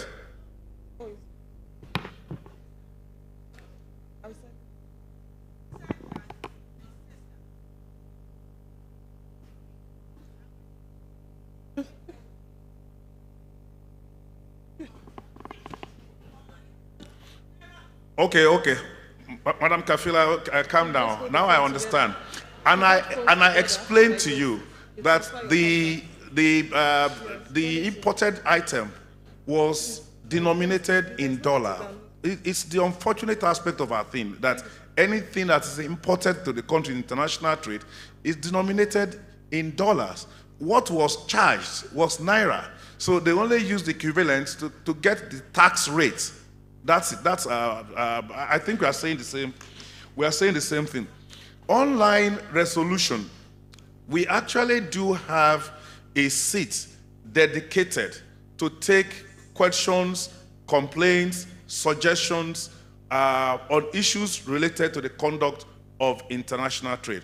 And I think this is one of the yardstick that PEBEC used to assess Nigeria Customs Service as the most improved MDA in 2024. We used to be somewhere down the line, number 36 or number 37, but in the course of 2024, we are now number one at 100% because of our ability to listen to your complaints and participate in sessions like this and use them as learning curves. Take learnings from it and go back and re-strategize. So I can assure you that that seat exists in our, in our operations, and we take feedback from you. Now the elephant in the room, yam, rotten yam. Yam getting bad, export getting bad at the ports and things like that. I am sincerely not going to sit here and run away or deny the fact that we do not have problems in the ports. But these problems are becoming less and less in terms of their magnitude. This was the problems before. We saw something that was circulated online and then it went viral and things like that. I don't know when this was done, but what I challenged my team was that, can we take this as a challenge and see how we can change the narrative of that? And we set to work. Within 1 month when I assumed it, first we established a dedicated command headed by a controller for the responsibility of export alone. Before you go to different places for your export documentation, now we have a one-stop shop at Ijora where everything related to export is being done. And NPA is complementing that by creating a dedicated channel for trucks that are bearing export goods. So the feedback I am getting is that there is an improvement. Are we there yet? Maybe no. But we have not done any study to determine the rules, we have not applied the rules of origin to determine the origin of those yams that the Honorable Minister talked about. But because I am also a yam person, I grew and I ate yam when I was young. When I eat Benue yam, I can differentiate it from when I eat yam grown in my community. So I know that things are improving in London and in all these places where we are taking yam to. What are they doing different in Ghana and some of these places that we are not doing in Nigeria? It's about our ability to manage compliance. Most of these people in these places where they are getting better results are more compliant than us in our documentation, in our conduct. And so if we want to enjoy what they enjoy, I want to charge us that we now need to be more compliant in our approach, not just to customs, but all other agencies of government. The good news is that we now have a compliance management program in place, which is the Authorized Economic Operator Program, through which we want to reward voluntary compliance through some kind of waivers and concessions in our processes. We started off with 10 companies in the pilot. I'm happy to announce that 2 of them are actually part of you. They are small-scale enterprises that have joined us right from the pilot stage, and they are already enjoying the waivers, the benefits of Authorized Economic Operator Program. Thank you. Thank you, sir. Yes, please go. I think the next question is for me. Yes, please. About size. That is... if she has a purchase order, can she be able to use Oh, yes, but she's speaking about access to the finance if the order is not as big as a container. So let me just give you an example of what we did for a woman that used to export charcoal. Her order was below 20 million naira. So we gave her, and it's revolving, we gave her a 20 million naira facility. She did it for about 1 year, 2 years, until export of charcoal was banned. She now scaled up, and today I think the loan is about 150 or 200 million. To do what? To buy equipment to now make briquettes from different waste products of wood and even rice husks. So it underscores what this seminar is all about. It's about growth and how we can scale. So, Madam, if you have any order, you can come to us. If you are in garmenting, for instance, I know some of you sell on Instagram, but you have a firm order that is going to be done formally, you can come to us. Even if it's 10 million naira, we'll give you to do your trade. But DG, while making his introduction yesterday, DG Msme, encourage small businesses to form cooperatives. Sometimes when you have small businesses that do the same thing, form a cooperative and approach banks and other agencies together as cooperatives, and you surely get financing for it. So no matter how small, as an individual company, or you come as a cooperative and you meet the criteria, you get funding for your export business. From next. Thank you. Mrs. Daya? Yes. Thank you, Kafilat, for your question. Incidentally, we bear the same surname but from different states. You agree with me that NEPC, over these years, even this year, we've taken some exporters to the market as much as we can. Both of us were in Cairo, remember? And we've taken some, and some of people sitting here were in Cairo. Kafilat were in Cairo for IATF and some other people. We've also taken some exporters to the US. We've also gone to Europe. Resources are not unlimited, and so let me have that. But we'll continue to do that. We're also taking some people to China. China, incidentally, is our biggest trading partner. So please get ready. But what is most important is for us to get to plan ahead of time. And let us make sure that whatever we're exporting meets up to standard. It's very, very critical. The market is there. We'll continue to take people to the market. But it's important to meet up with the standard. And I think that's it. But please, Nelly, I like to break the rules most times, positively. I will not feel good if I step out of here without appreciating certain people, because people spoke about logistics, they talk about rejects, they also talk about before their goods gets there, the contract is cancelled. So I will not be doing justice to certain people if I don't speak to that. First of all, I'd like to appreciate my Honorable Minister, Dr. Doris Uzoka Anite, for the push, for her direction and her guidance. And the second person, there are so many people to appreciate, is the man sitting beside me, the DJ Coffee. Let me say this. Maybe I like what you said, that we're doing so many things and people are not aware. We spoke about that even in the council. So we're taking note and we're addressing it. We found out that people, exporters, their cost is increased when they move their goods from, let's say you're coming from Kano, you move your goods to the port. It takes like 3 weeks, 4 weeks. And because customs will check, different agencies will check, and you find out that by the time those goods are exported, sometimes it's rejected because if it's perishable, it's spoiled, like yam. So we went as a team, the management of NEPC wrote to the Controller General, and he gave us our surprise when we got there. We saw all the customs, all the controllers in all the states that were there. And we spoke to them, we said, look, we need to reduce the logistic issues of some of these exporters. They are crying. And he said, we will support you. And to keep to that, he sent us somebody. We've done the pilot. People have not seen it. What we call the one-stop shop. We used to, one in Kano and one in Ikorodu. What we're trying to do is that we want to make it a one-stop shop. We've also gone to NAFDAC, we've gone to NQS.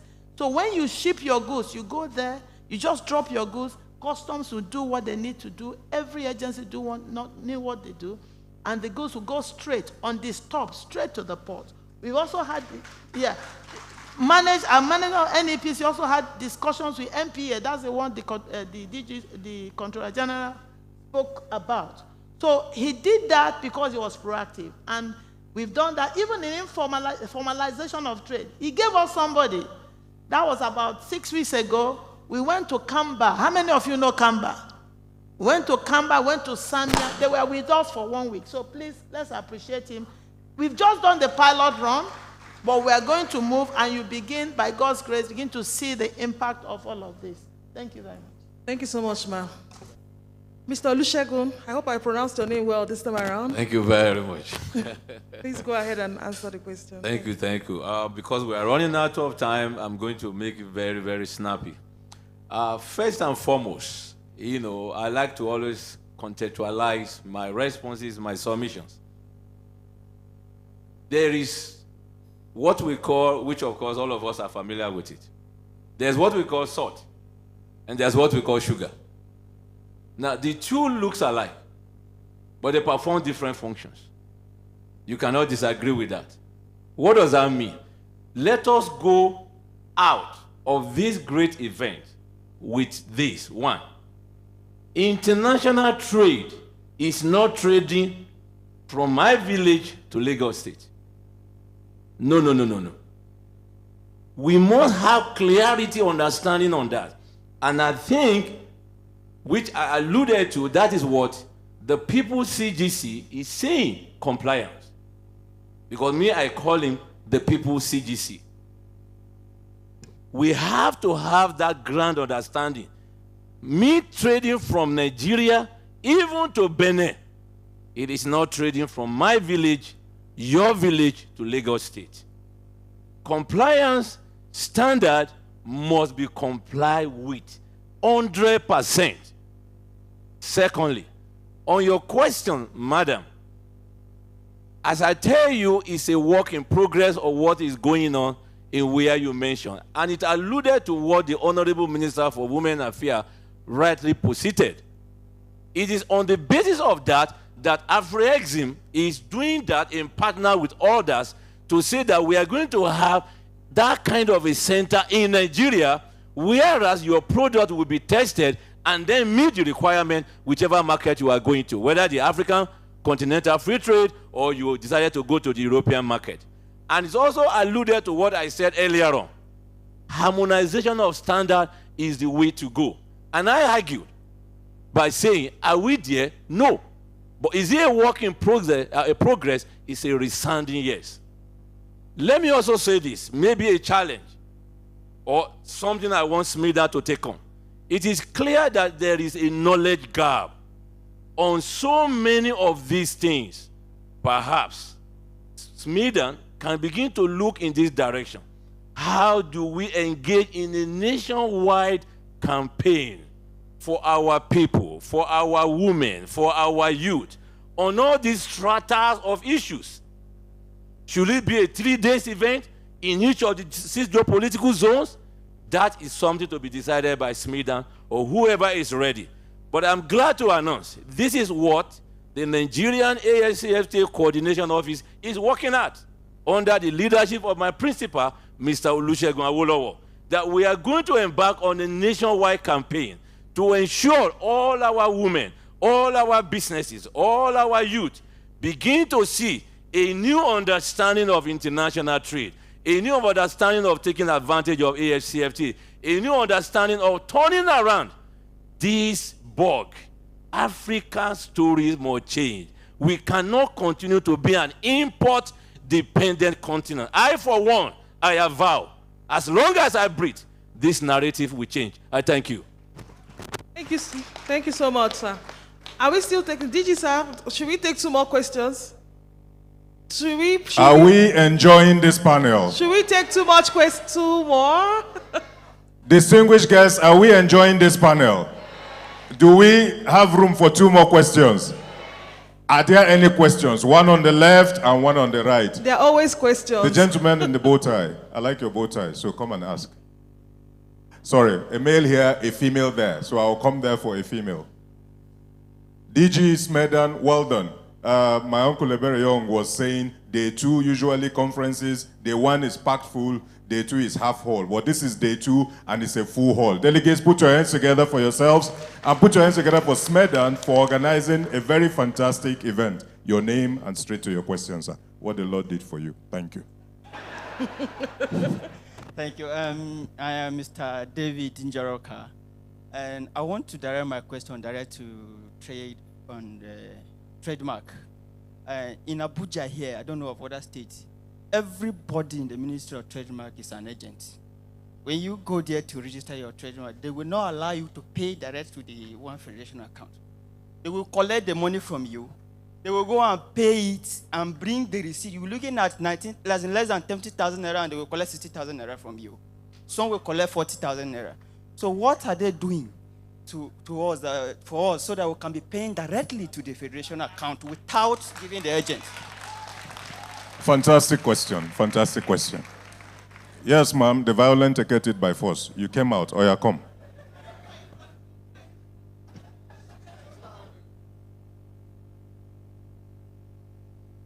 Thank you, sir. Hello, good morning. My name is Amina Sani Junai, the founder of Minaj. My question is to the DG, NEPC. Thank you very much for the job you are doing. I'm one of the beneficiaries of HASIF, and I've applied for FDA. But my worry is that all the time you have trainings or exhibitions, you have a particular people that they keep picking. And I've been to the office, I've complained about trainings, because we really need capacity building, but you have a particular people that they keep picking. If it's exhibition, if it's training, it's the same faces that's still going. Same to Smeden. It's the same thing that goes to Smeden.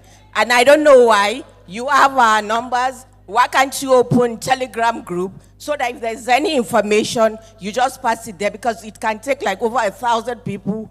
Thank you very much. Thank you very much. The first question was to the Registrar of Trade. How do you stop the proliferation of touting at your office and ensure that those that seek to do business with your office actually get to your office and pay the official fee? Trademarks, please. Thank you very much. This is a very good question, and this is an issue that we as a registry we are confronting, and we are trying to see that we address. It's not the problem of trademark registry. I must be very frank with you. Go to CAC. Every person you see outside the gate of the CAC is an agent. However, the solution is not complaining. is the digitization or automation. That is the answer. I can assure you that we are 60% on our automation process. And with the support of WIPO, we have upgraded our IPAS 3.0 to 4.0. We are also working with the Honorable Minister to ensure a 100% online platform working efficiently. You all know the difficulties we had with the last platform. It was not efficient, and there was a lot of problems with that, which led to the termination of that particular service provider. However, these new initiatives that we are having, both with the support of WIPO, which gave about 200 million support fund for upgrading of the iPads to cloud, will stop these, what do you call it, agents that interact with you, because from the comfort of your office, you can file either through the iPass platform, or when the online platform is on board, you can also go through that. But I can also assure you, if you observe, we have increased the turnaround of publication of journals in order to clear backlogs. We have speeded up the process of registration from search to examination to publication and issuance of certificate. All these are done in order to ensure that we clear the backlog and put in place a speedy arrangement for speedy processing of applications. But the 100% solution of this problem is automation. And once we are 100% complete, I assure you, you don't even need to go through any tout, because from the comfort of your home or office, you can apply and process your application, and you can get your certificate online. Thank you very much. Thank you very much, sir. Mrs. Nonye Ayeni, the question is NEPC, all your events, why do you keep picking the same people all the time? How do you spread the net so that more people can participate in your activities? DG Smith, and you will also answer this question. DG NEPC. Okay, thank you very much for your question. Let me say that when I was making my presentation, I said, let's get connected. That's number one. Let's get connected. A lot is happening, and people are not partaking, they are not taking advantage of that. Sometimes, let me take for instance, we advertise. Right now, we've advertised that we're certifying people. We even put it on pages of newspaper. Only few people come. So get connected, and in realization of your comment, earlier in the year, we started what we call the NEPC Connect, because we realized that there's a gap between the SMEs and NEPC. And we said, let's start up this NEPC Connect. It's a webinar series. We set up our own social media, if you have any complaints, and we moved the team there. And we've done 3 webinars. Some of you here would have attended it. So we use it to train people. We also use it to express to you all the things that we are doing, so you partake of it. When I was making presentation, I also said we are certifying 400 exporters this year. Please take advantage of that. Then again, I also talked about what the Director General WTO, Dr. Ngozi Okonjo-Iweala, launched. Women exporters in digital economy. We've already applied. I believe by God's grace we'll be selected as one of the 3 countries. I've announced it. They are going to support women in digital trade. It's open to all. So get connected. If you get connected, we can't take everybody, I must say, because resources are not unlimited. But yes, ma'am. If you can, don't worry. I will get the link for you guys. I will post it on social media. Okay, no problems. We will follow us. Another thing, we've started building up our social media space. Please follow up. My numbers are there. My executive, my directors, and all. Just connect to us. You have NEPC Connect. We'll share it. Please walk into our office. We've created, ask for NEPC Connect. We have a team there. You connect them online, through email, through physical visit, and we'll look at it. But most importantly, let's make sure that we meet up to standard. So it's not about taking people to market. Let's export what meets up with global standard. Thank you very much. Thank you very much, ma'am. DG Smedan, how do you ensure that more MSMEs get access to and participate in Smedan activities? Thank you so much. Thank you so much. Firstly, I would like to say that the administration of President Bola Ahmed Tinubu is the one where the son of a nobody can become somebody without knowing anybody. And which is why what we've done is we've revamped our website, and then you can take advantage of all the things that we're doing through our website. So whereas we don't need to know anybody, you don't need to talk to anyone, I'm very much aware that this has happened in time past, but I can assure our small businesses here that that was the Smedan of the past. Going forward, everybody has to apply online, and then we'll choose the people that can take advantage of the program. Right now, one of the things that we're doing, when we announced this program, we have over 40 million small businesses in the country. In 24 hours, we had over 10,000 applications. This hall cannot take, we stretched it. This hall is like 1,000 people here. What we've done is we're leveraging technology. So right now we're streaming on TVC, we're streaming on YouTube, so that our small businesses in 36 states and the FCT can take advantage of this. So we want to continue to leverage technology. We've gone from one-to-one, and we're continuing to do one-to-many. So again, my advice is, please, if we cannot reach you individually, what we can do is we can reach you as a cooperative. So please join a cooperative, join a group, just like we have our One Local Government, One Product program, where we go through the 774 local government, reaching out to our small businesses in clusters. So again, we're leveraging technology, and then we'll be reaching out to you in clusters and groups. Thank you. Let me use this opportunity. How many of you still have questions? We have over 12 people that have questions. What we're going to do, I know.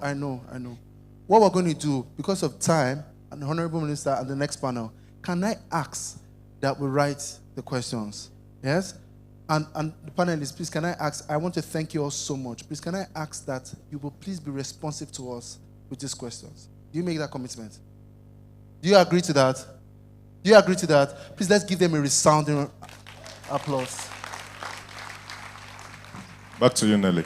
Okay, thank you so much. We're already at the end, but I can't leave here without thanking the DG Smedan. We went to London this year, and as I mentioned, we had 83 people who, hold on please, I would like to say this, it's very important that we put it out there. We had people who needed to get visas to go to London, and these were people who are traveling for the first time. I, one of them, have never been to the United Kingdom, and he helped us make sure that we facilitated all the visas that we used in going there. So sometimes when people say that the government is not working, I know it's not true, because I see it every single time. What we just need to do is to connect more, like she mentioned, and we'll continue to look for better ways to connect. As I said, I'm going to be very putting myself in the line to make sure that these businesses get to hear what the government is doing in my own little way, right? So let us continue to encourage ourselves and also put our ears to the ground and find out what it's for us, so that we will stop thinking that, oh, it's for some certain people and not for others. It is for everyone. All you need to do is to find out and apply at the right time. Thank you so much, my panelists, and I'm really excited to have hosted you guys. God bless you all. Please let us give them a resounding applause. Thank you so very much, Comptroller General of the Nigerian Custom Service, Mr. Bashir Adewale Adeniyi, Executive Director, Nigeria Export, group photograph, please, line up for group photograph. Executive Director, Nigerian Export Promotion Council, Mrs. Noye Ayeni, Managing Director, Nexim Bank, Mr.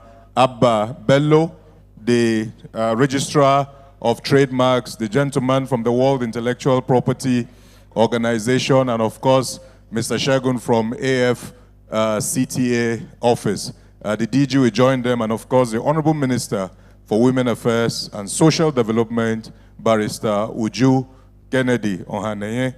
is also joining them. Thank you so very much. Please, let's put our hands together for them. And of course, our audience too, we thank you very much for being very attentive and very engaging. I believe that the panel sessions are the high point of this conference so far. They've been quite engaging. So, while we're on this, before we go for our tea, we'll take immediately another panel. The Honorable Minister is already on stage, so we will have her remain back on stage so that we can, we do not have her go down and come back up. So, as the first panelist leave the stage, may we please make welcome Crystal Ikani Musa, who is going to be moderating the next panel. Let's put our hands together for Crystal as she comes to the stage. Can I get some excitement, please? Are we enjoying ourselves so far? Are we getting value so far? Awesome, awesome. So, Honorable Minister Oju, you're already on stage. We don't want to be pulling you back and forth. Please come back on stage. The Honorable Minister, please, Crystal Ikani Musa, thank you very much. You are going to be moderating the first seat. You are moderating our panel on, careful, CG is very agile. Our panel on breaking barriers, redefining the role of women and youth in Nigeria's economic growth. Already, our panelists, of course, are the Honorable, let's settle down, please. Let's settle down. Let's settle down. Let's settle down. Of course, while this was going on, the chairman of the House Committee on Small and Medium Enterprises walked in, Honorable Uche Ani Okonkwo. Honorable Uche Ani Okonkwo, we celebrate you and we appreciate you for joining us here today. Breaking barriers, redefining the role of women and youth in Nigeria's economic growth. We've already announced Barrister Uju Kennedy, the Honorable Minister of Women Affairs, as a panelist. Mr. Ayodele Olawande is the Honorable Minister of State for Youth. He walked in earlier on, but he went to use the bathroom. He will join us shortly. Please make welcome Dr. Nneka Okeke-Aru, Director, Enterprise Development Center, Pan-Atlantic University. Let's put our hands together for her. Please, Dr. Nneka Okeke-Aru, Director, EDC. Yes, yes, let's clap for her, let's clap for her. And also, Ayodele Olojede, Divisional Health, Retail and SMEs, Wema Bank. Ayodele Olojede, let's put our hands together. Choma Ikoku, better known as Choma Good Hair, of Good Hair Foundation. Let's put our hands together for her as she joins the panel. Choma Ikoku of Good Hair and Good Foundation. Your hands together for them. Ms. Ayomide Dokumu of FEM Africa. Ayomide Dokumu. Please encourage them as they come. Let's put our hands together for her. And of course, like I said, this panel will be moderated by Crystal Ikani. We have a very energetic and very active DG of Smedan. Not only did he put this together, you know that he's a hands-on DG. He's not a DG that sits in the office. He was serving tea in the morning. Yes, yes, clap for DG, clap for the... If you leave him, he will be MC too. He wants to do MC. So, but I want to collect my balance. So... Visit iRockin.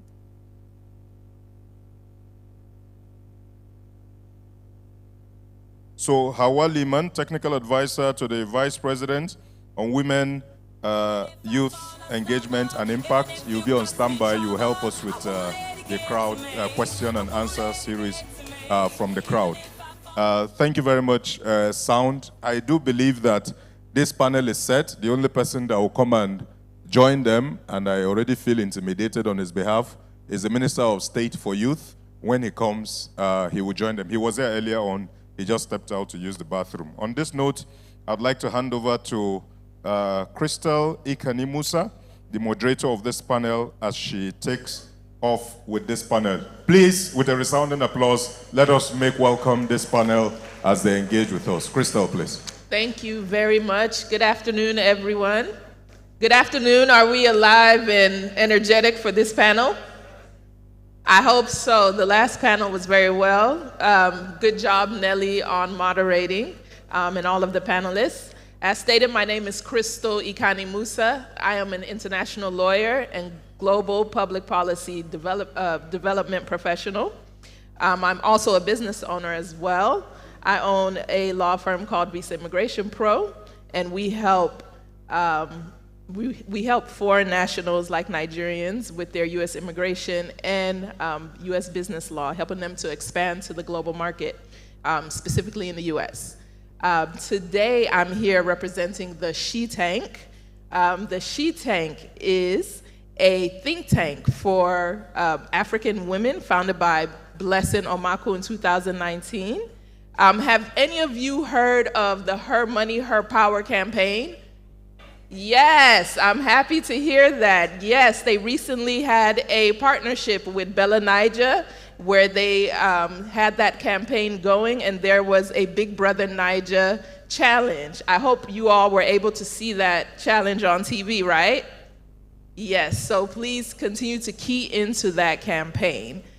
So I'm here today to talk to you guys and have this conversation with our wonderful panelists who are going to tell us about basically doing business as a woman and youth. Some of you may not know that here in Africa, Africa has the largest amount of women who are entrepreneurs. And do you know that Nigeria is in the first place for that? So Nigerian women, give yourselves a round of applause. You're doing a lot of great things by running businesses. But then we also have the largest youth population in the world here in Nigeria. So that means our human capital, which is our strongest asset, is in our youth. And so we are here to talk about how we can empower our youth and women. So I'm going to start our conversation this morning, and we're going to have fun while we do this, okay? I know a lot of you want to hear personal experiences from our panelists. And so I'm going to start off with Chioma. Yes, Chioma, please. I know that you are an entrepreneur yourself. You have several businesses, actually, not just Good Hair. But if you can tell us from your experience, what's the biggest barriers that women and youth face trying to enter and grow their entrepreneur businesses here in Nigeria? And if you can give us some of your personal experiences. Oh, push the button. Yeah. Hi everyone, my name is Chioma Ikoku, aka Chioma Good Hair on social media. I'm the CEO of Good Hair Limited, which is a hair and beauty enterprise. Brass and Copper Lifestyle Limited, which is a hospitality business, a restaurant and a lounge.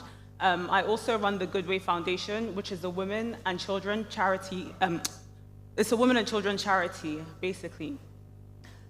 So I started business in the UK when I was 18 from university, and it was running smoothly, perfectly, no issues, making money, everything was smooth. Came to Nigeria for law school. I'm a lawyer, by the way. Came to Nigeria for law school and decided to continue running the business in Nigeria. Because obviously, as a Nigerian, we had a lot of Nigerian clients, with Good Hair.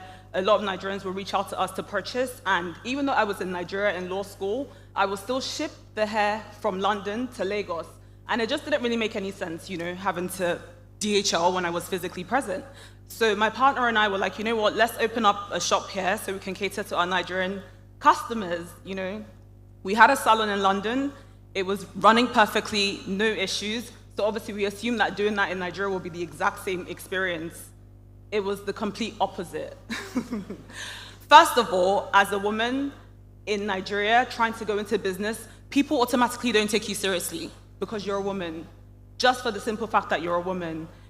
In terms of funding, I want to say forget about it. Extremely difficult to get access to funding, whether through the government, whether through private sectors.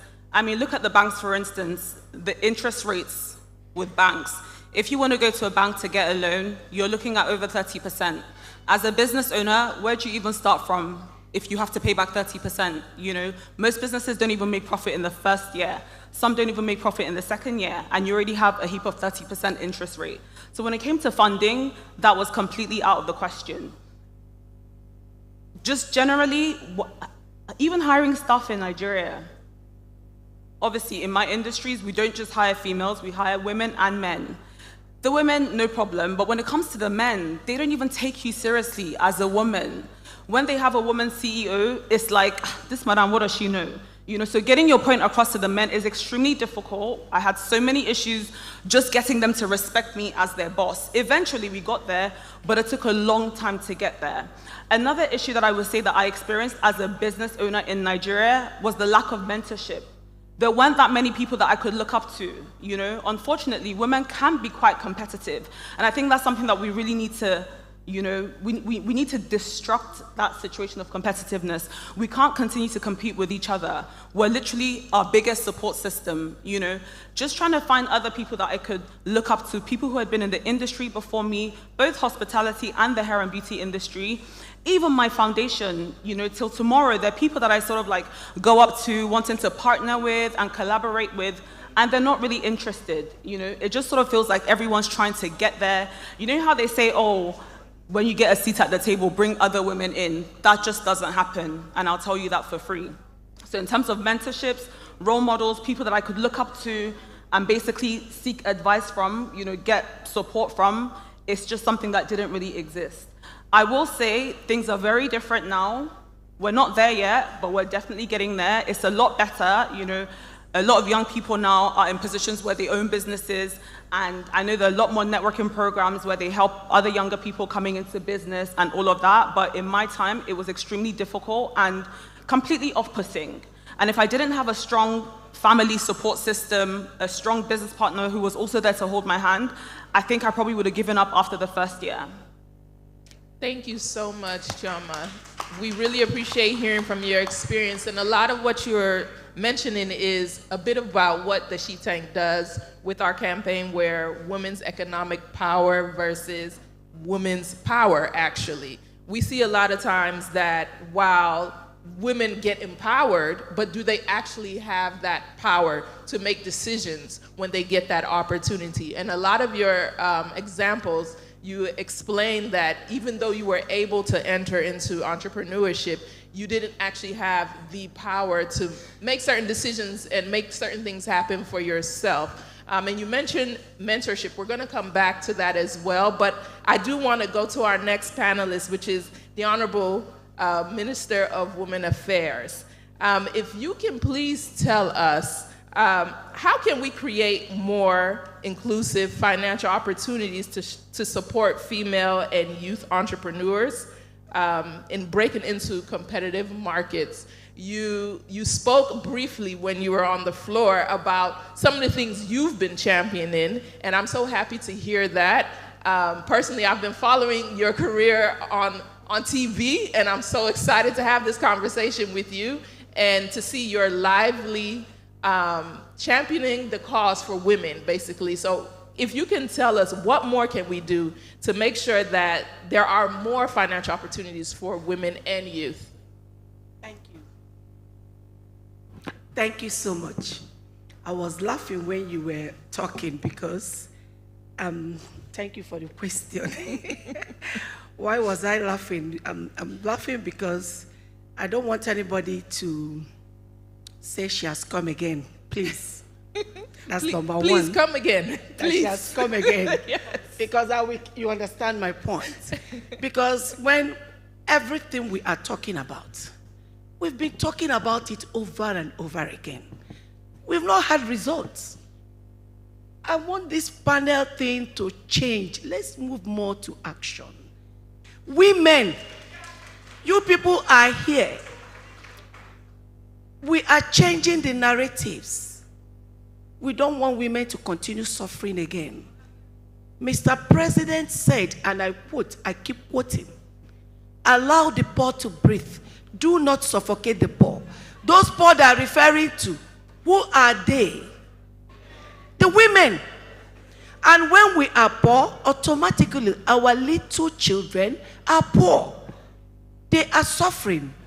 We don't want to suffer again. So for the fact President has already said this, is a direct order for you to take your destiny in your own hands. We can't fold our hands and continue waiting while corruption will finish us up. We want to change the mode of doing things so that women can stop suffering. What do we want to do? We want to raise our money ourselves.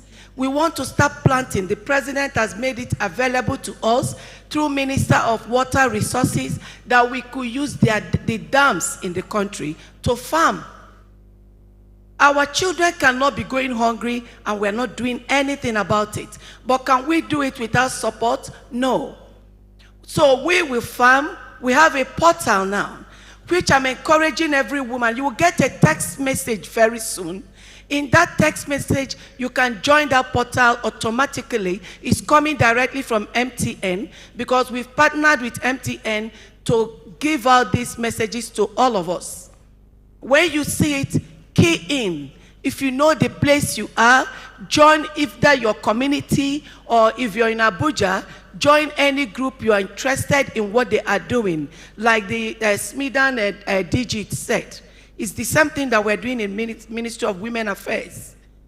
We want to raise our own money and be able to support all of you through those cooperatives so that we can farm. We already have people to give you seedlings.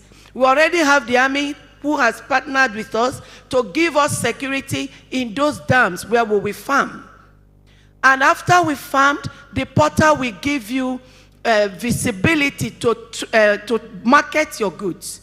Some of us have fruits. We have so many things. Benue, they have yam, but sometimes movement of all these things to distribute it to get to places that need those things becomes a problem. So we are already looking into this, partnering with the governors to get it done. On the 15th of this month, there will be a similar thing here, but partly is to raise money for women, of which I want all women to be at alert. Watch television, find out what has been raised. Every way that money will be spent, you will know online. I know they keep my mouth shut. Yes, we should stop packaging. If we stop packaging and become realistic, we will attain to the goal we want. Don't tell Nigerians what they want. Go behind and do another. Anything I tell you, I will do it. If I don't want to do it, I will tell you openly, I won't do it. And if you call police, you write petition, I'll be able to defend myself. So I will only say things I can defend.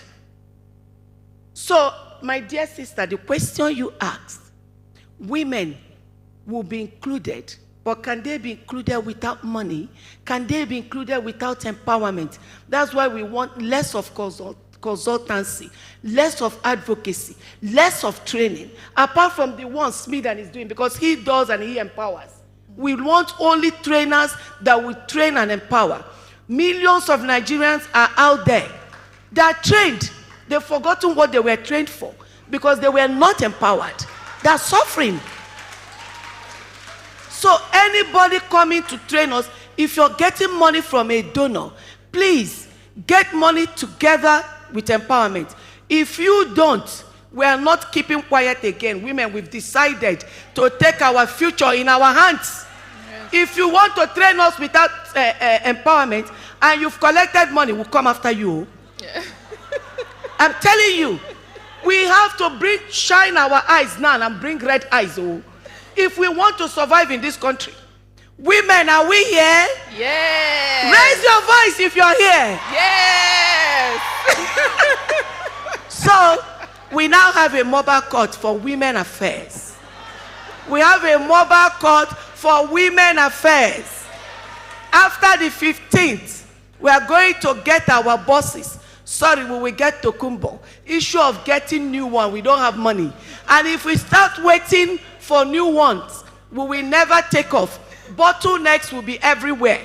I'm trying to avoid the bottlenecks, slide around it and escape so that we'll be able to achieve.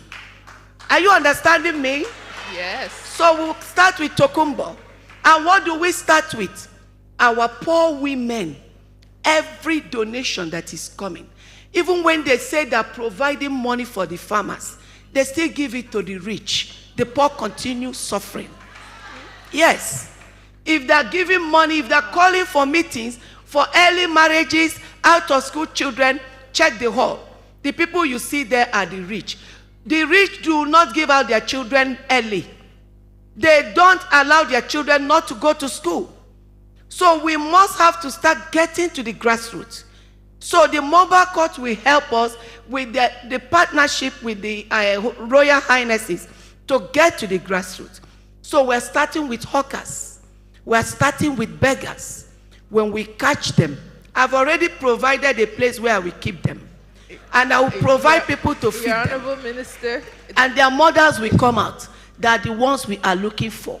They are the ones that really need help. Your Excellency. I will prosecute them first, though. No, because if no Please consequences, more crimes. I must prosecute them. But I'm assuring you that will give me a room to get to know them, register them in the portal, let them belong. Then I empower them. Yes, I will empower them. But if they do it a second time, I will assure you they will go to prison for 6 months. Your Honorable Minister. That's what I'm promising you. I'm so sorry. to interrupt you. They won't allow me to talk more. It's I not know they me. won't allow me. It's not but me, I know you've gotten a little bit of where I'm going to. Let us work together. 15th of October. If any negeme. Thank you, everyone. Thank you so much. Honestly, we appreciate hearing you speak, and you're a minister of action, we know. But they're telling me that I have to, cut your speech down a bit.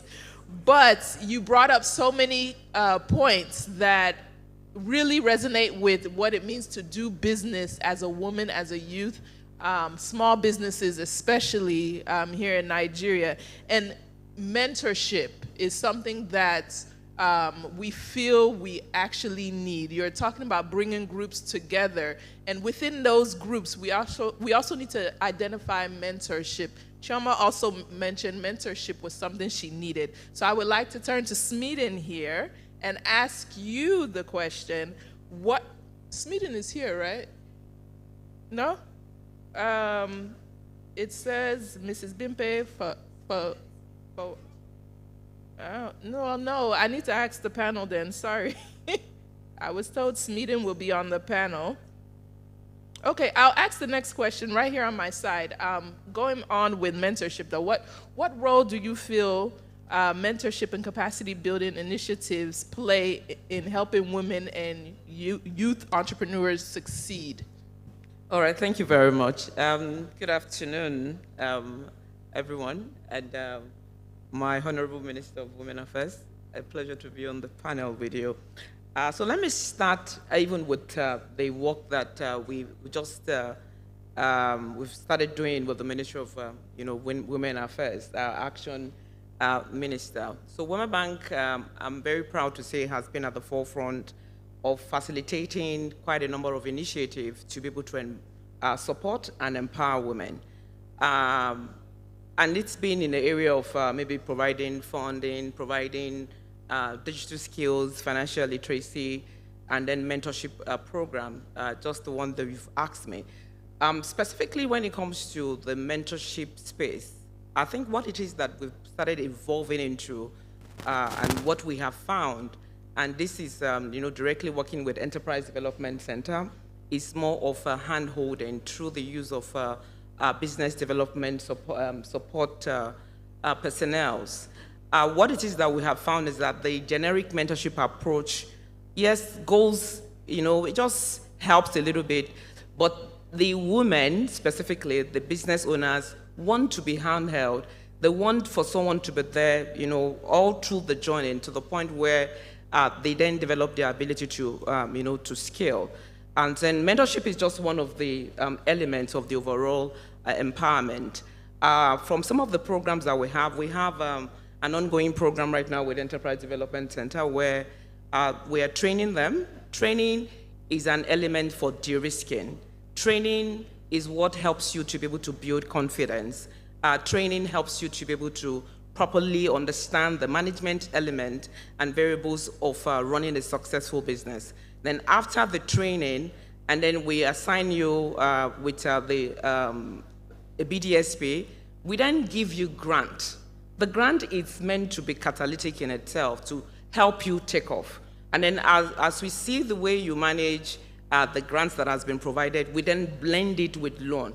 So it's an overall package, from the start to finish. And mentorship, in the context of what I've described, is more of hand-holding. We'll be doing the same thing with the program that we're running with the Ministry of Women Affairs, which would be, in this instance, we'll start with vocational skills, and then the business management skills, as well as the BDSP program.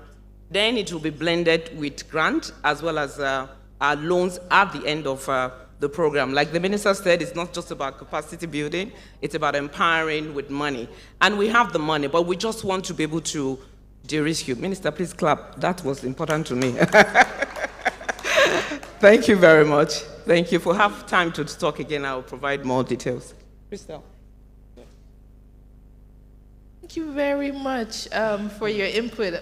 Apologies, we were doing some logistics.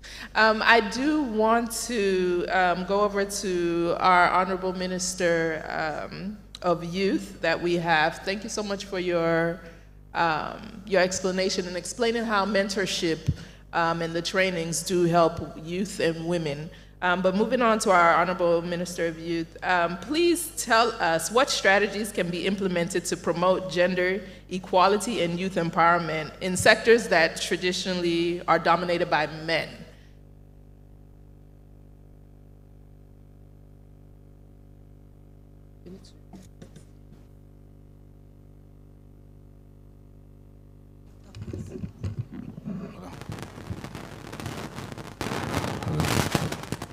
Thank you very much. Let me say I'm sorry for coming late. I have to mix some two things together to just be here, so I'm very sorry. I'm not a late comer.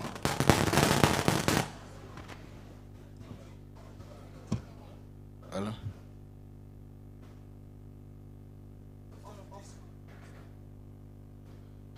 Okay. Gender equality. Sorry, my name is Ayodele Olawande, Minister of Youth for State, Ministry of Youth Development. Honorable ministers and co-panelists. Equality.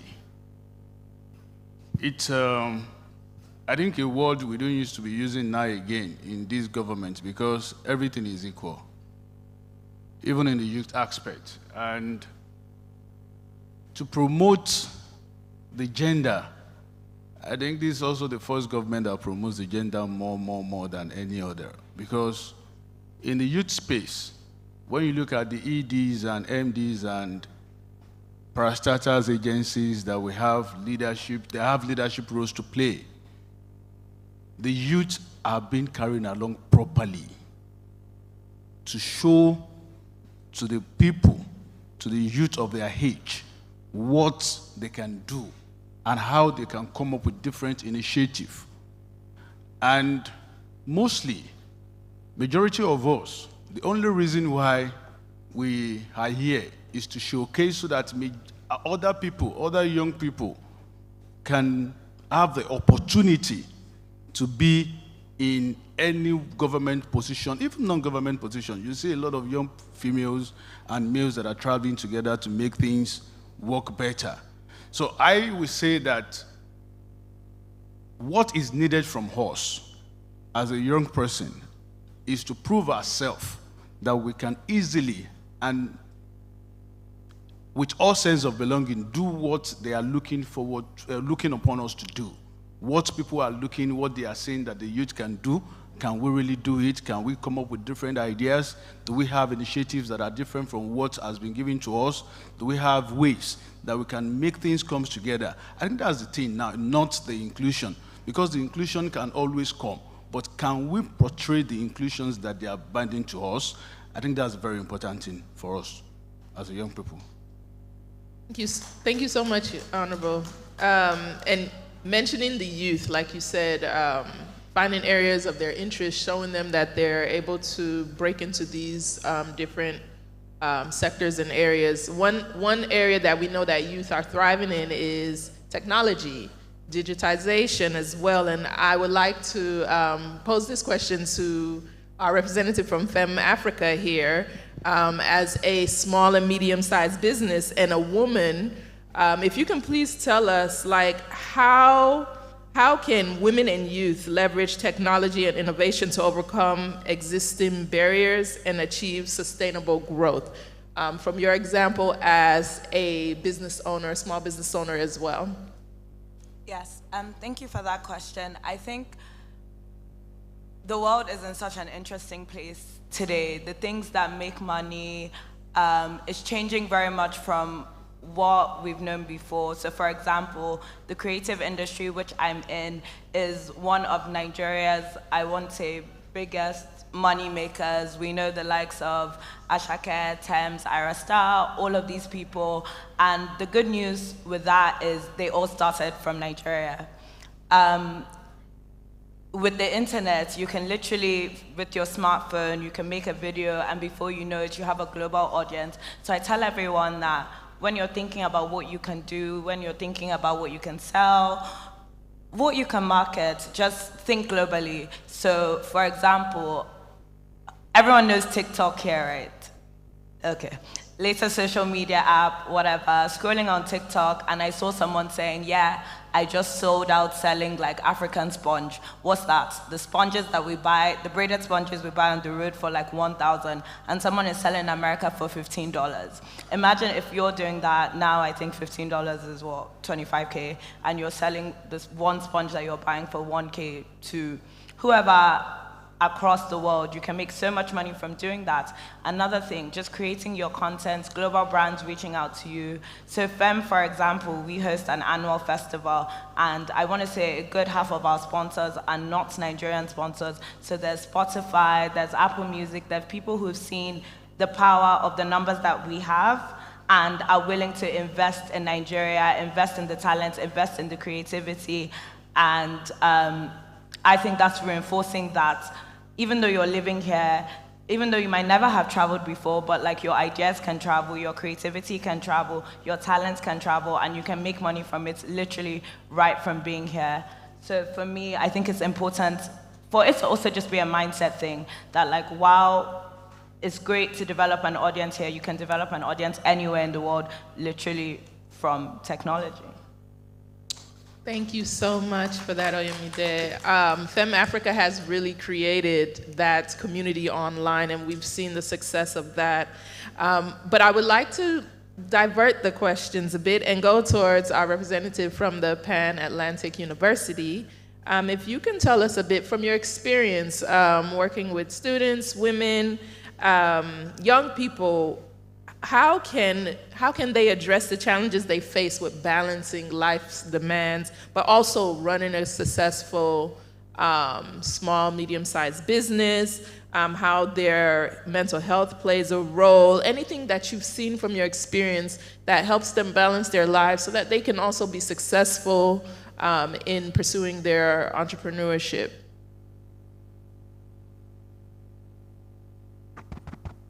Okay, thank you very much. I'd like to thank Smidan for putting this great event together.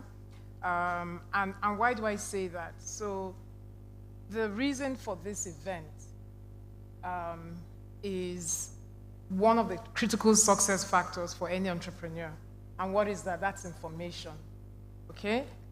So before a woman that's running a business can run that business successfully, there are quite a number of things that need to be, she needs to have her ducks in a row. Yeah. And forgive me, I am a lecturer with Enterprise Women's Center. So I'm here actually representing the Enterprise Women's Center. My name is Dr. Neko Kekar. I'm the director of the center of Pan Atlantic University. And my center is 21 years. And in the last 21 years, we've had the privilege of working with more than 3 million entrepreneurs across the region, not just in Nigeria. Wow. Please clap, please clap. And I think some of my alums are here. Where are they? Okay, so you can see some of our alums. And for any business owner, it's a lonely journey, okay? Whether you're a man, whether you're a woman. But for women, we wear multiple hats. And for any woman who wants to be successful, and success is whatever you define it to be, But for the most part, as Nigerians, most of us want to have families. So for you to be successful at work, you must be successful at home. But for you to be successful as a human being, you must be fulfilled. So I want to approach it from the business first, and then I'm going to talk about the question, which is work-family balance. And I want to say there's no such thing, but we'll come back to that. A lot of people attack me. You can be effective in both, but you can't have balance. It's almost impossible. For your business to thrive, part of the things that we need to consider, so I'm calling it crimsons. So for me, I learn with acronyms, and I find out that when I have acronyms, it helps me.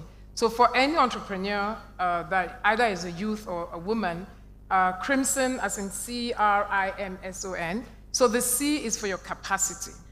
And that's why I talked about the information that Smedan has provided this platform. You cannot go very far if you don't deepen your capacity. Most of the questions that came from the previous panel around attacking NEPC, Dr. Ayeni and Smedan, and saying that it's the same people coming. The reason is very simple. These are the people that have deepened their capacity individually. They've taken that knowledge and they've put that capacity in their institution. Okay? So we must deepen our capacity whether we like it or not. The R is for the relationships that we have. As an entrepreneur, you cannot do it alone, whether you like it or not. You need everybody. And you find out that everything sort of loops in, because the relationships you deliberately, intentionally build as an entrepreneur is what is going to take you to the stock exchange, whether you like it or not. So if you're not building relationships, please start. If you've just come here to see what you can sell, you have to rise as an entrepreneur, especially for women, beyond transaction. It has to be transformational. And then the I is the reason why we're here, which is the information that Smedan is providing us. We had a great panel earlier on. That panel didn't want to start, and I want to crave the indulgence of my brother, the DG, that we should go beyond this and have a deep dive workshop on the last panel that we had. So we have like half a day, and then we have like a clinic around those issues. So the M would now be for the mindset. If you believe that you cannot do anything as an entrepreneur, you will not. So you have to deliberately work on your mindset, and that takes you to the market. What market are you serving? If you're not serving a targeted market and you're just selling to anybody, you cannot be sustainable. Okay? And then the S are for the structures and systems that you put in your businesses, which I guess ties back to the reason why NEPC will keep taking the same people. If you go back and check, these same people are compliant from a regulatory perspective. They're paying their taxes. When it comes to all the documentation and standardization, they have all those things. So you have no choice. You just have to. And once you have that, you're able to get into other markets. So that's the S. And then the O is for opportunities, right? And viewing other opportunities, because when we start as entrepreneurs, we start basically with our hobbies and then we keep growing. But we have to rise above that. For you to get to the stage where you're exporting, you have to have an opportunity mindset. And then the N are for the networks you belong to. So when we say networks, we're back to the same thing. We're talking about cooperatives, we're talking about societies and associations. For as long as we're not belonging to any of those things, we're going to have an issue. And then the last S is success stories. We're not telling our stories enough. We need to change that narrative. So by time as a female entrepreneur, whether you're young or you're old, you've done all those things under the crimson, and that is working. You have to go back and ensure that your family doesn't suffer. As a woman, so my research in my doctorate was focusing on gender entrepreneurship. As a woman, we wear multiple hats, and we are like jugglers that juggle balls. So at every point in time, there's a glass ball that must not fall. For every female entrepreneur here, and those listening online, you have to decide what that glass ball is. What is that glass ball? For some people, it could be the children. For some, it could be the husband. But there's a glass ball at every point in time in your life. They mean to identify that glass ball. If it drops, you know everything is finished. But if it doesn't, then you've done something. So the way you look for support for your business, you must have that support for your family. It could be things around carpooling. You don't always have to pick the kids. You and your friends can come together, decide, you know what, we're going to be you pick on this day, I pick on that day. It could be around even, shopping and things. You cannot do it alone. And once we have that in our mind, that we can't do it alone, and that at every point in time, the bar will keep getting raised, then we're less hard on ourselves. it's okay to fail. You fail, you pick yourself up, and you find out why did I fail, and you get up again, and then you run with it.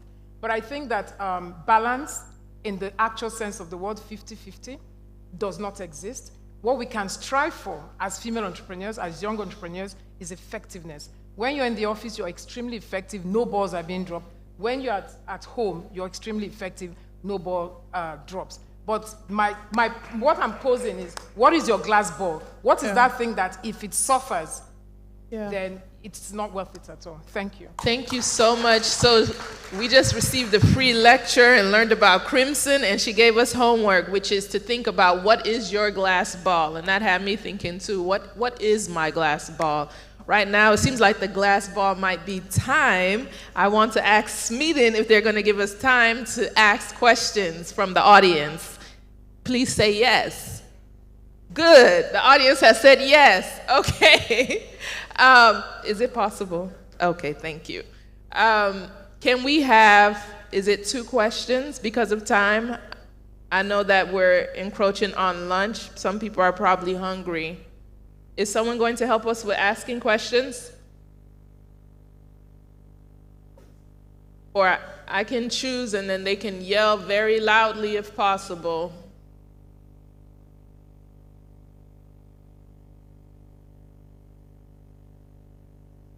So this lady right here in the pink, and then this gentleman right here in the gray suit. Thank you very much, everyone. I'm sure you're having a very interesting session, right? Lots of insight and lots of impact. So let's have the questions, please. We're taking 2. The lady in the pink right there, and then this gentleman the lady in the pink. In the gray suit. I'm coming right to you. Okay, I'm Tramotu, one of the leading entrepreneurs in Kaduna.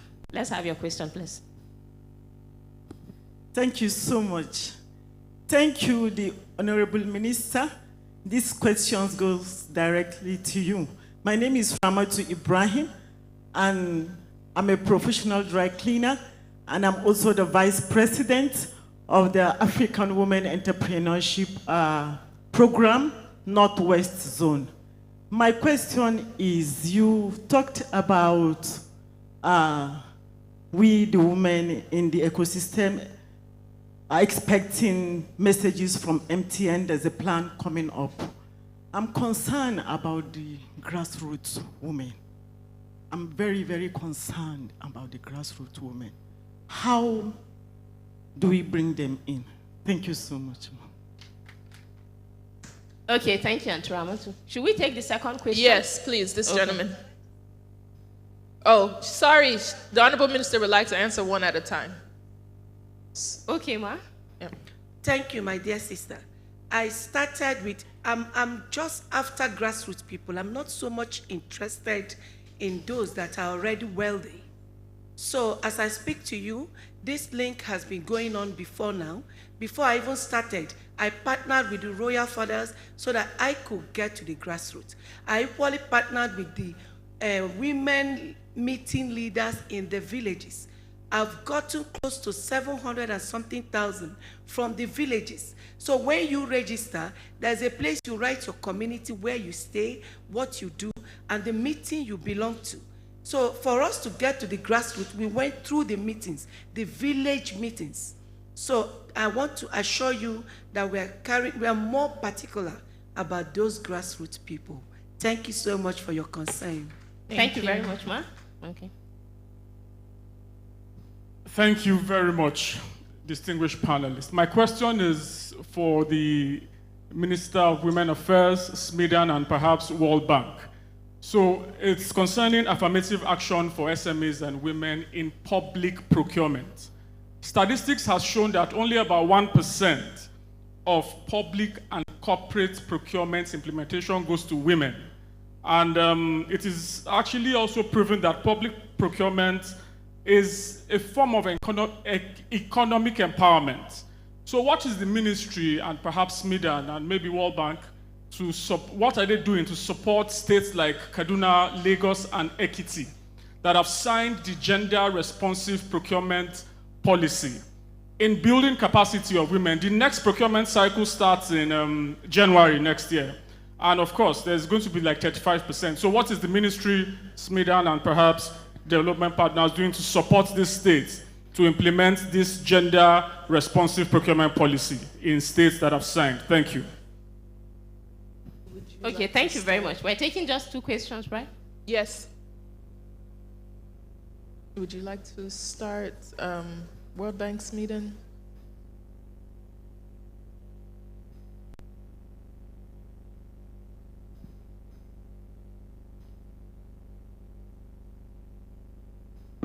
Thank you.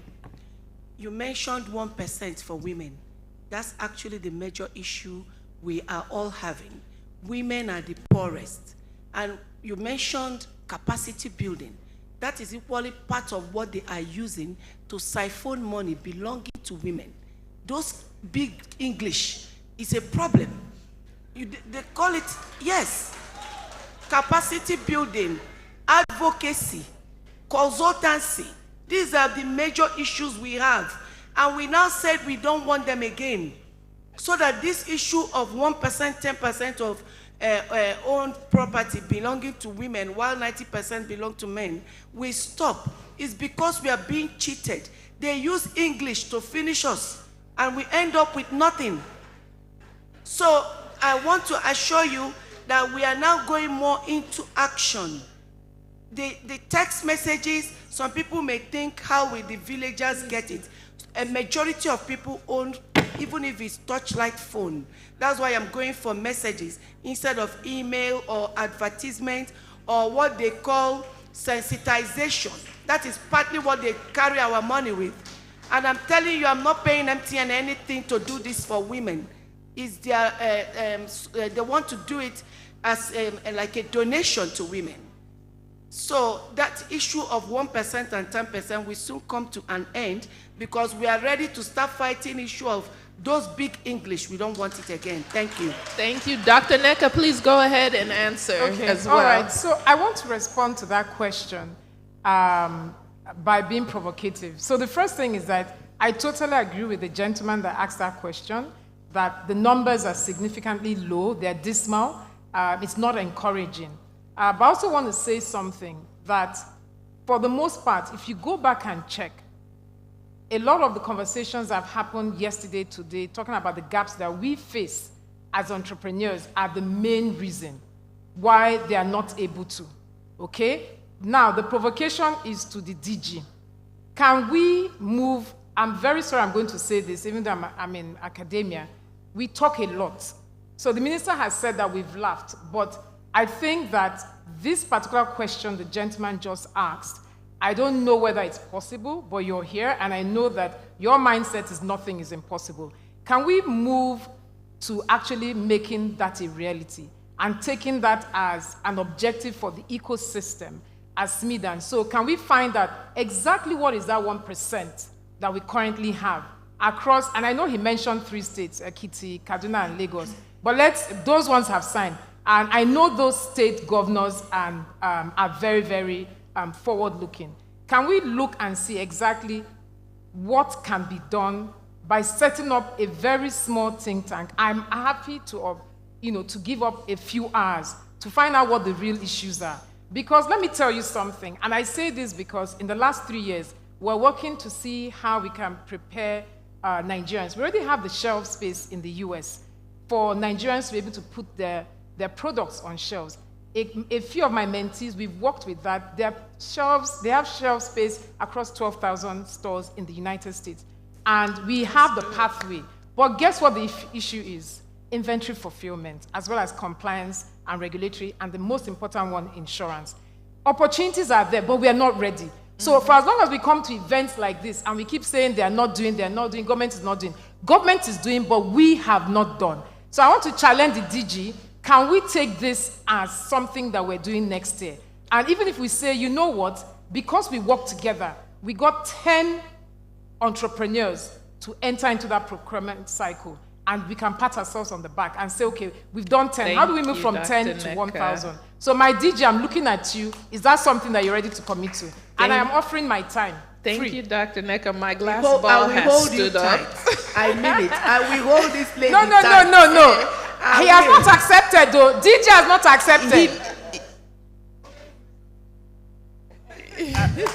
Thank you so much. As I said, my glass ball has stood up to tell us that time is up. Okay, yes. With the permission of the DG, we're taking 2 more questions. Nelly will take your question. Please, and then we'll take the last question. Okay. One question, should we give Nelly or we should give the entrepreneur there? Nelly, okay, Nelly got it.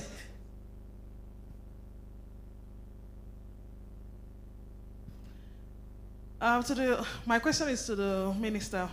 Good afternoon, ma. So I know you are particular about the grassroots, but some of us who started from the grassroots have started scaling. And we are trying to see how we can push our businesses and grow to the next level. How can you support us, especially for us who want to stop asking for money and start looking for what we can do for ourselves, to export our products, to move our businesses? I host fairs all over Nigeria. I have done 9 fairs this year already, and we still have Enugu, Ibadan, and Abuja. And thanks to Wema Bank, Madam Ayo there, she's the one who has really been pushing us. So how can you come on board to support us? I hear you. I love what you're doing. I love how you're very proactive, and you remind me of me. I love that you kind of push us, and I would like you to please help us. Some of them want to come and, go from one state to another, but they don't have the funds. I wish I could help, but I cannot be Father Christmas. So how can you assist us to get our goods, even before we even go abroad, to even move, go to Kano and come back, go to another state just to sell? We just don't want aid, we want trade. Thank you so much, Thank you. Thank you very much. Yes, please go ahead. Thank you. I won't say let's discuss. I'm going to discuss now. Sorry. My dear sister, that's why we opened the portal. We don't want you to be moving like that again. And for the portal to work, it's for sales too. And every woman there will have your own pulse from MTN. And when you sell, your money comes to you. We can guarantee that. And again, we partnered with Nigerian Traders Association, because why did we do that? We want to start farming. And when you farm or you make your product, we'll be pushing a lot of goods into the market so that we'll be able to bring down the price. So we partner with Nigerian Traders Association, so at whatever price we sell, nobody can sell more than that in any market. The union will not allow it. That's why we partnered. Because what is killing us is you bring out goods free, like the government has brought out rice for 40,000, and individually billionaire. We forget that the poor are suffering.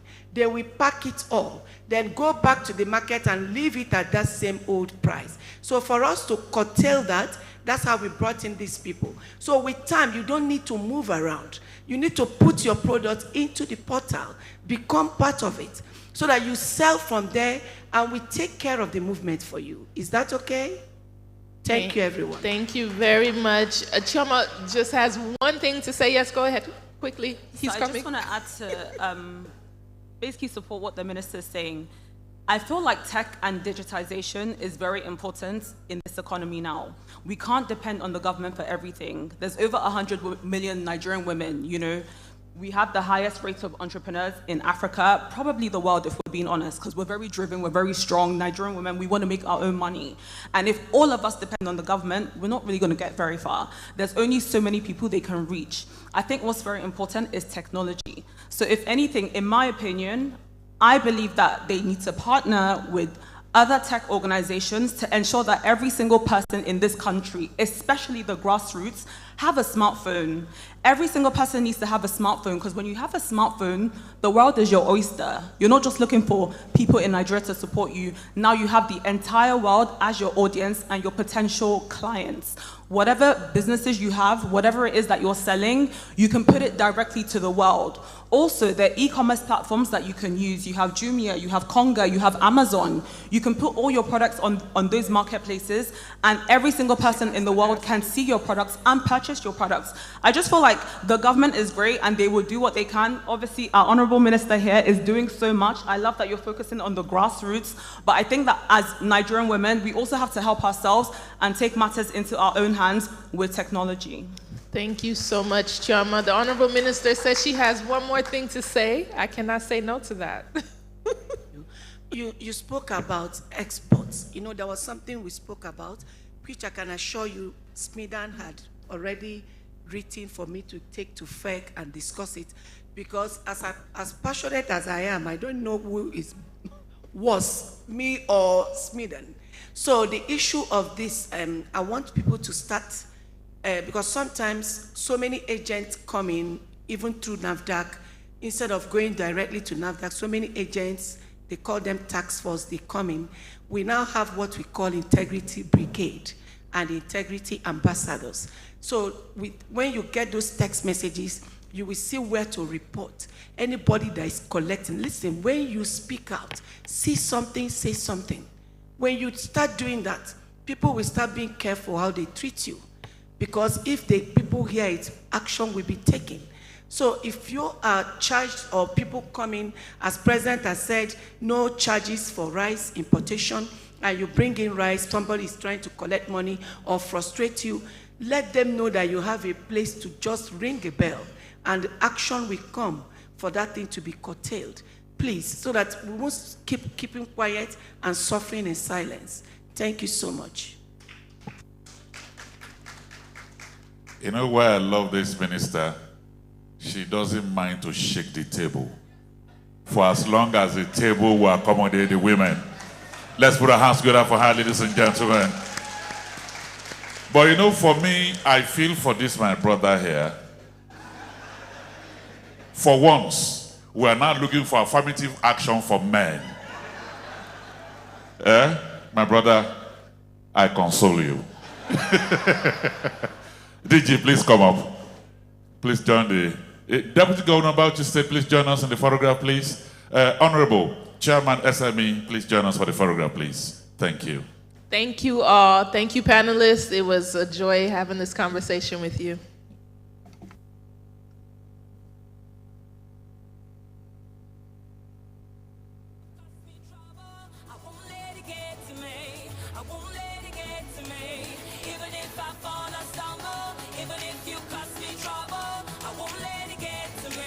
So while the photograph is going on, if you want to go to the mosque, can I see your hand up? If you're interested in going to the mosque, all right. They will give you tickets so that they can keep your lunch. A bus is waiting outside to take you to the mosque immediately after this. For tea break, out there, you have your tea break. Immediately after the tea break, we have concurrent breakout sessions. One will be on structured support for digital transformation of MSMEs to be facilitated by Dr. Emmanuel Odumotsu. And the other one is digital innovation. From tea break, you go for the breakout sessions. Tea break will be 25 minutes, breakout session 25 minutes. For those who are going to the mosque, you can begin to make arrangements now. There will be buses to take you to the mosque.